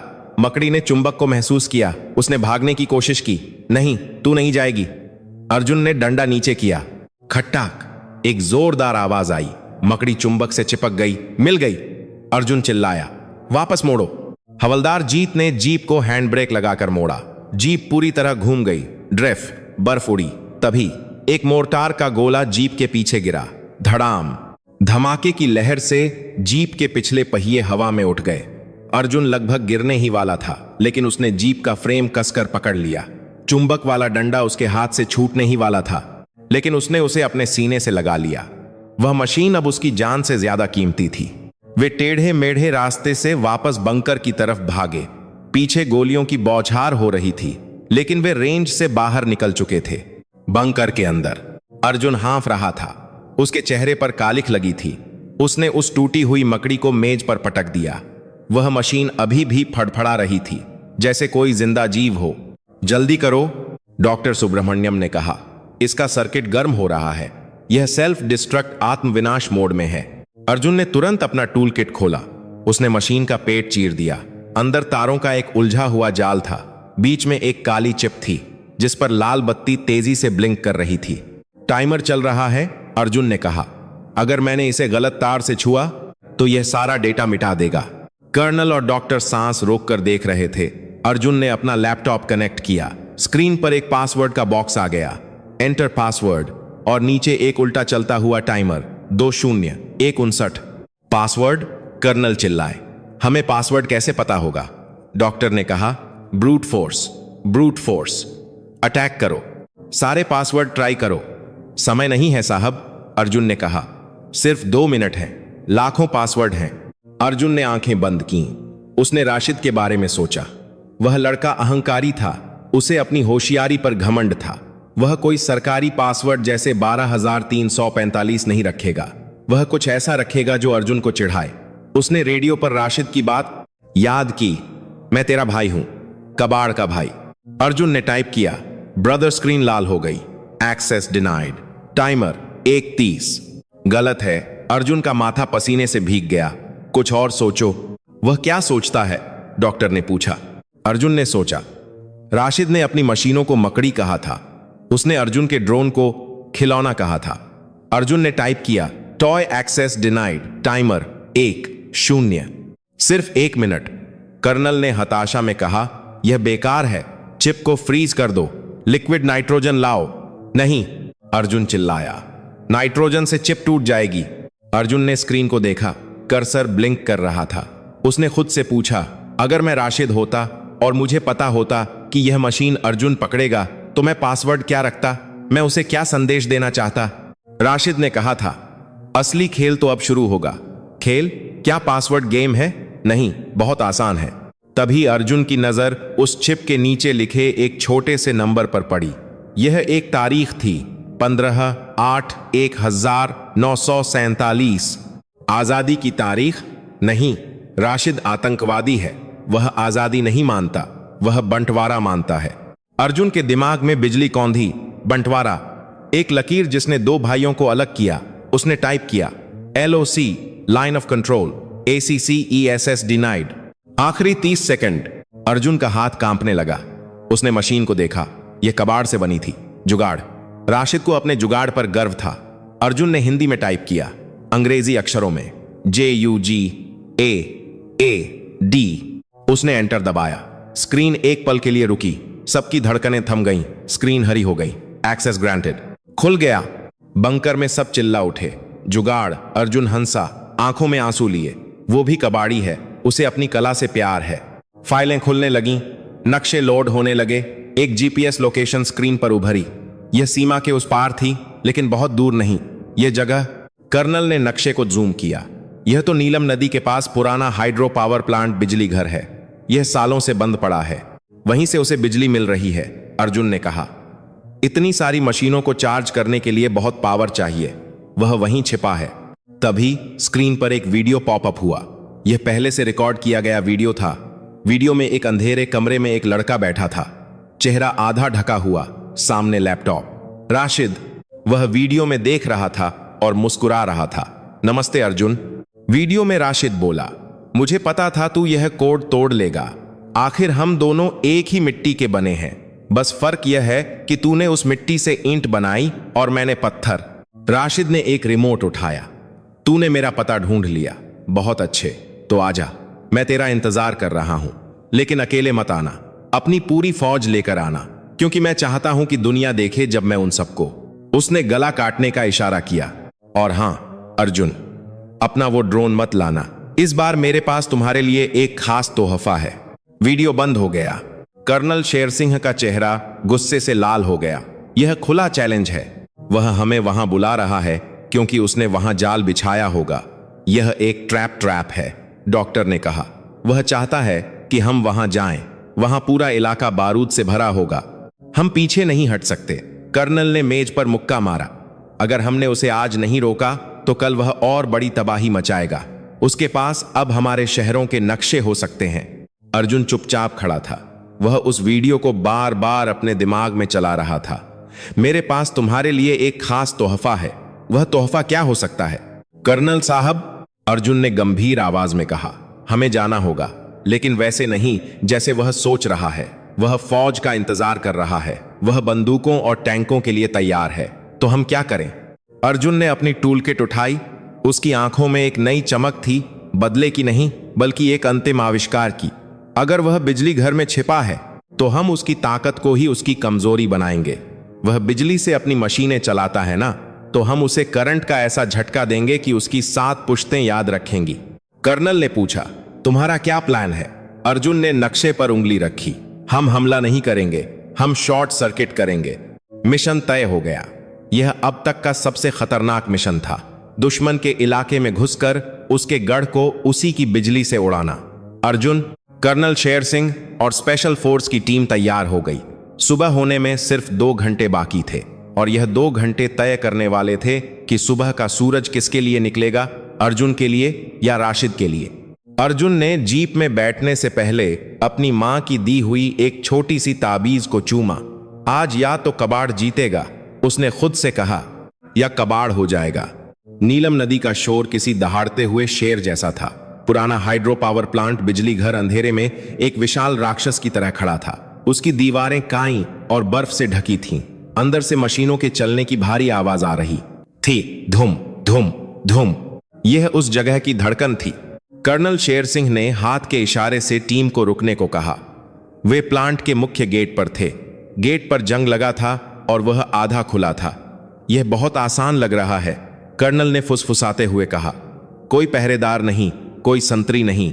अर्जुन ने अपनी जैकेट की जेब से एक छोटा सा मीटर निकाला। सुई तेजी से हिल रही थी। बिजली का प्रवाह, करंट बहुत ज्यादा है, अर्जुन ने कहा। अंदर कुछ बहुत बड़ा चार्ज हो रहा है, हमें जल्दी करनी होगी। वे दबे पांव अंदर दाखिल हुए। अंदर एक बड़ा हॉल था जहां विशाल टरबाइन लगे थे। छत बहुत ऊंची थी और वहां अंधेरा था। सिर्फ टरबाइनों के पास लाल बत्तियां जल रही थीं। अचानक हॉल के चारों तरफ लगे बड़े बड़े स्पीकरों से एक आवाज गूंजी। स्वागत है मेहमानों। यह राशिद की आवाज थी। वह गूंज रही थी, जिससे यह पता लगाना मुश्किल था कि वह कहां से बोल रहा है। मुझे लगा था तुम सुबह आओगे, लेकिन तुम तो रात के मेहमान निकले। खैर, मेरी बच्चियां भूखी हैं। Click click click. अंधेरी छत से सैकड़ों लाल आंखें जल उठीं। कर्नल ने ऊपर टॉर्च मारी। नजारा देखकर सबके रोंगटे खड़े हो गए। छत, दीवारें, लोहे के गर्डर हर जगह वे काली मकड़ी मशीनें चिपकी हुई थीं। हजारों की तादाद में वे किसी काली चादर की तरह पूरे हॉल को ढके हुए थीं। यह ट्रैप है, पीछे हटो, कर्नल चिल्लाया। लेकिन पीछे का गेट धड़ाम से बंद हो गया। वे फंस चुके थे। राशिद की हंसी गूंजी। अर्जुन, तूने कहा था ना कि तू कबाड़ से बनाता है। देख, मैंने भी कबाड़ से अपनी फौज बनाई है। अब देख मेरी फौज क्या कर सकती है। एक सीटी जैसी आवाज आई और छत से मशीनों की बारिश शुरू हो गई। वे नीचे कूदने लगीं। फायर! भारतीय कमांडो ने गोलियां चलानी शुरू कर दी। हॉल में गोलियों की गूंज और चिंगारियां भर गईं। मशीनें जमीन पर गिरती, टूटती, लेकिन फिर भी रेंगती हुई आगे बढ़ती। कुछ मशीनें सीधे सैनिकों के ऊपर कूद रही थीं और फट रही थीं। धड़ाम धड़ाम, 2 जवान घायल होकर गिर पड़े। कर्नल शेर सिंह एक खंभे की आड़ से फायर कर रहे थे। अर्जुन, जो करना है जल्दी करो, हम इन्हें ज्यादा देर नहीं रोक पाएंगे। अर्जुन भाग रहा था। उसके हाथ में बंदूक नहीं थी, उसका टूल किट था। वह गोलियों और धमाकों के बीच से बचता हुआ सीधे मुख्य कंट्रोल पैनल की तरफ भागा। एक मकड़ी उसके पैर से लिपट गई। उसने अर्जुन की पैंट फाड़ दी और उसकी टांग में अपने धातु के पंजे गड्ढा दिए। आह! अर्जुन चिल्लाया। दर्द भयानक था। उसने अपनी दूसरी टांग से मशीन को ठोकर मारी और उसे अपने भारी जूते से कुचल दिया। वह लंगड़ाता हुआ पैनल तक पहुंचा। कंट्रोल पैनल एक कांच के कमरे में था। अर्जुन ने कोहनी मारकर कांच तोड़ा और अंदर कूद गया। सामने टरबाइन के कंट्रोल थे। सुइयां लाल निशान पर थीं। अर्जुन ने देखा कि सारी बिजली एक मोटे काले केबल के जरिए बेसमेंट की तरफ जा रही थी। वहीं राशिद का सर्वर रूम था। वहीं से वह इन हजारों मशीनों को सिग्नल दे रहा था। अगर मैं पावर काट दूं तो मशीनें रुक जाएंगी, अर्जुन ने सोचा। उसने मेन स्विच को नीचे खींचने की कोशिश की। जाम था। राशिद ने उसे वेल्डिंग करके लॉक कर दिया था। चालाक है, अर्जुन बुदबुदाया, लेकिन मैं जिद्दी हूं। बाहर हालात बिगड़ रहे थे। कर्नल की गोलियां खत्म हो रही थीं। मशीनें उनके घेरे को तोड़ रही थीं। अर्जुन ने पैनल के नीचे का दरवाजा खोला। वहां नंगे तार थे। 11 वोल्ट का करंट वहां दौड़ रहा था। एक गलती और अर्जुन राख का ढेर बन जाएगा। उसने अपनी जेब से एक तांबे का मोटा तार निकाला जो वह जीप से लाया था। साहब! अर्जुन माइक पर चिल्लाया, अपनी आंखें बंद कर लीजिए और किसी लोहे को मत छूना। कर्नल ने सुना। उन्होंने अपनी टीम को इशारा किया, कवर नाउ। अर्जुन ने तांबे के तार का एक सिरा अर्थिंग जमीन के पॉइंट पर बांधा। उसका हाथ कांप रहा था। पसीना उसकी आंखों में जा रहा था। उसने तार का दूसरा सिरा अपने बड़े पेंचकस स्क्रू ड्राइवर पर लपेटा। अब उसे उस पेंचकस को मेन फेज लाइन से छूना था। इसे शॉर्ट सर्किट कहते हैं, लेकिन इतने बड़े प्लांट में यह शॉर्ट सर्किट नहीं, यह एक छोटा सूरज बनाने जैसा था। अर्जुन ने एक गहरी सांस ली। उसने अपने पिता का चेहरा याद किया, अपनी मां की मुस्कान, जय हिंद। उसने चिल्लाया और पेंचकस को नंगे तार पर दे मारा। भड़ोम मम मम। एक ऐसी सफेद रोशनी पैदा हुई जिसने पूरे हॉल को अंधा कर दिया। आवाज इतनी तेज थी कि लगा पहाड़ फट गया हो। बिजली का एक भयानक झटका सर्ज पूरे सिस्टम में दौड़ गया। अर्जुन पीछे की दीवार पर जा गिरा। उसका शरीर झनझना रहा था। वह बेहोश हो गया, लेकिन उस झटके ने अपना काम कर दिया था। हॉल में मौजूद हजारों मकड़ी मशीनें एक साथ रुक गईं। उनके अंदर के नाजुक सर्किट जलकर खाक हो गए। जो मशीनें हवा में कूद रही थीं, वे पत्थरों की तरह नीचे गिरीं। पूरा हॉल मशीनों के मलबे से भर गया। सन्नाटा छा गया। सिर्फ टरबाइन के धीरे होने की आवाज आ रही थी। ऊं ऊं ऊं। कर्नल शेर सिंह ने धीरे से अपनी आंखें खोलीं। धुआं इतना था कि कुछ दिख नहीं रहा था। अर्जुन! वह चिल्लाए, अर्जुन! वे दौड़कर कंट्रोल रूम की तरफ गए। अर्जुन फर्श पर पड़ा था। उसका चेहरा काला पड़ गया था। बाल खड़े थे। कर्नल ने उसकी नब्ज देखी। एक पल के लिए लगा कि सब खत्म हो गया। फिर एक कमजोर सी धड़कन महसूस हुई। मेडिक! मेडिक! कर्नल चिल्लाए, जल्दी इधर आओ। तभी बेसमेंट का दरवाजा खुला। धुएं के बीच से एक आकृति बाहर आई। वह खांस रहा था। वह राशिद था। उसका लैपटॉप जल चुका था। उसकी फौज कबाड़ बन चुकी थी। वह लड़खड़ाता हुआ बाहर आया और अपने घुटनों पर गिर गया। कमांडो ने उसे तुरंत घेर लिया। बंदूकें उसके सिर पर तनी थीं। राशिद ने ऊपर देखा। उसकी आंखों में अब घमंड नहीं, हार और आश्चर्य था। उसने उस कांच के कमरे की तरफ देखा जहां अर्जुन को स्ट्रेचर पर लेटाया जा रहा था। उसने यह कैसे किया? राशिद ने टूटी आवाज में पूछा। मेरी तकनीक परफेक्ट थी। कर्नल शेर सिंह राशिद के पास आए। तेरी तकनीक परफेक्ट थी, कर्नल ने कहा, लेकिन उसका इरादा परफेक्ट था। तूने बिजली से मशीन चलाई, उसने बिजली से देश बचाया। ले जाओ इसे। 2 दिन बाद दिल्ली के आर्मी अस्पताल का एक प्राइवेट कमरा। अर्जुन ने धीरे धीरे आंखें खोली। सब कुछ सफेद था। उसे लगा वह स्वर्ग में है। उठ गए हीरो। एक जानी पहचानी आवाज आई। अर्जुन ने सिर घुमाया। वहां डॉक्टर सुब्रह्मण्यम बैठे थे, हाथ में सेब छील रहे थे। पास ही कर्नल शेर सिंह खड़े थे, जो आज वर्दी में नहीं, सादे कपड़ों में थे। मैं जिंदा हूं? अर्जुन ने सूखी आवाज में पूछा। मुश्किल से डॉक्टर ने मुस्कुराते हुए कहा, 11 वोल्ट का झटका खाकर जिंदा बचना, यह भी तुम्हारा कोई जुगाड़ ही होगा। तुम्हारे रबर के जूतों ने तुम्हें बचा लिया। तभी दरवाजा खुला। अर्जुन, सावित्री और रामदीन अंदर दौड़े। मां ने अर्जुन को गले लगा लिया और रोने लगी। रामदीन बस उसके पैरों के पास बैठ गए और उसका हाथ पकड़कर रोते रहे। बापू, आप रो क्यों रहे हो? अर्जुन ने कमजोर मुस्कान के साथ पूछा। देखो, मैं ठीक हूं। रामदीन ने अपने आंसू पोंछे। उन्होंने अपनी जेब से एक पुराना मुड़ा तुड़ा अखबार निकाला। पूरा देश तेरी बात कर रहा है बेटा। टीवी पर, रेडियो पर सब कह रहे हैं कि कबाड़ी के लड़के ने दुश्मन को हरा दिया। कर्नल शेर सिंह आगे आए। उनके हाथ में एक मखमली डिब्बा था। अर्जुन, कर्नल ने कहा, सरकार तुम्हें कीर्ति चक्र देना चाहती है। यह वीरता का पदक है, लेकिन उससे पहले मेरे पास तुम्हारे लिए कुछ है। कर्नल ने डिब्बा खोला। उसमें एक चाबी थी। यह क्या है साहब? यह एक पुरानी वर्कशॉप की चाबी है। DRDO के पास एक बहुत बड़ा गोदाम है जो सालों से बंद पड़ा है। वहां टन के हिसाब से पुराना कबाड़ हवाई जहाज के टुकड़े, टैंक के इंजन पड़े हैं। हम उसे बेचना चाहते थे। कर्नल ने चाबी अर्जुन के हाथ में रख दी। अब वह तुम्हारा है। तुम वहां जो चाहे बनाओ, अपनी टीम बनाओ, अपने जैसे और बच्चों को ढूंढो जो कबाड़ में हीरा देख सकते हैं। अर्जुन की आंखों में चमक आ गई। यह किसी भी मेडल से बड़ा इनाम था। उसका अपना कबाड़ खाना। उपसंहार। एपिलॉग। 6 महीने बाद जैसलमेर की वह पुरानी बस्ती अब बदल चुकी थी। वहां सड़क बन गई थी, बिजली आ गई थी और बस्ती के बीचों बीच एक बड़ी इमारत खड़ी थी जिस पर बोर्ड लगा था, अर्जुन इनोवेशन सेंटर। जहां सोच वहां खोज। अंदर दर्जनों बच्चे, कुछ गरीब, कुछ अमीर, कुछ स्कूल जाने वाले, कुछ कचरा बीनने वाले, साथ बैठकर काम कर रहे थे। मेजों पर टूटे कंप्यूटर, मोटरें और तार बिखरे थे। शोर था, हंसी थी और वेल्डिंग की चिंगारियां थीं। अर्जुन एक बच्चे को समझा रहा था कि कैसे साइकिल के पेंडल से पानी का पंप बनाया जा सकता है। वह अब सूट बूट में नहीं, बल्कि अपने उसी नीले एप्रन में था, हाथ में पेंच कस लिए। बाहर एक गाड़ी रुकी। एक पत्रकार उतरा।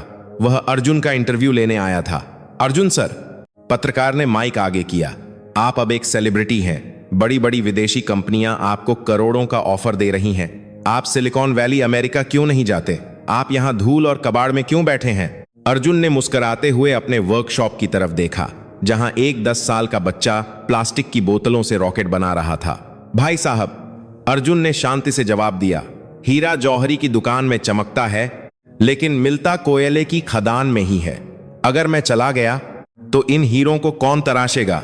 उसने जमीन से एक जंग लगा हुआ लोहे का टुकड़ा उठाया। दुनिया इसे कचरा कहती है। अर्जुन ने कहा, मैं इसे अवसर, अपॉर्चुनिटी कहता हूं, और मेरा देश अवसरों का ही देश है। उसने वह टुकड़ा उस बच्चे की तरफ उछाल दिया। बच्चे ने उसे कैच किया और अपनी मशीन में लगा दिया। मशीन चल पड़ी। अर्जुन मुस्कुराया। कहानी खत्म नहीं हुई थी। कहानी तो बस अभी शुरू हुई थी।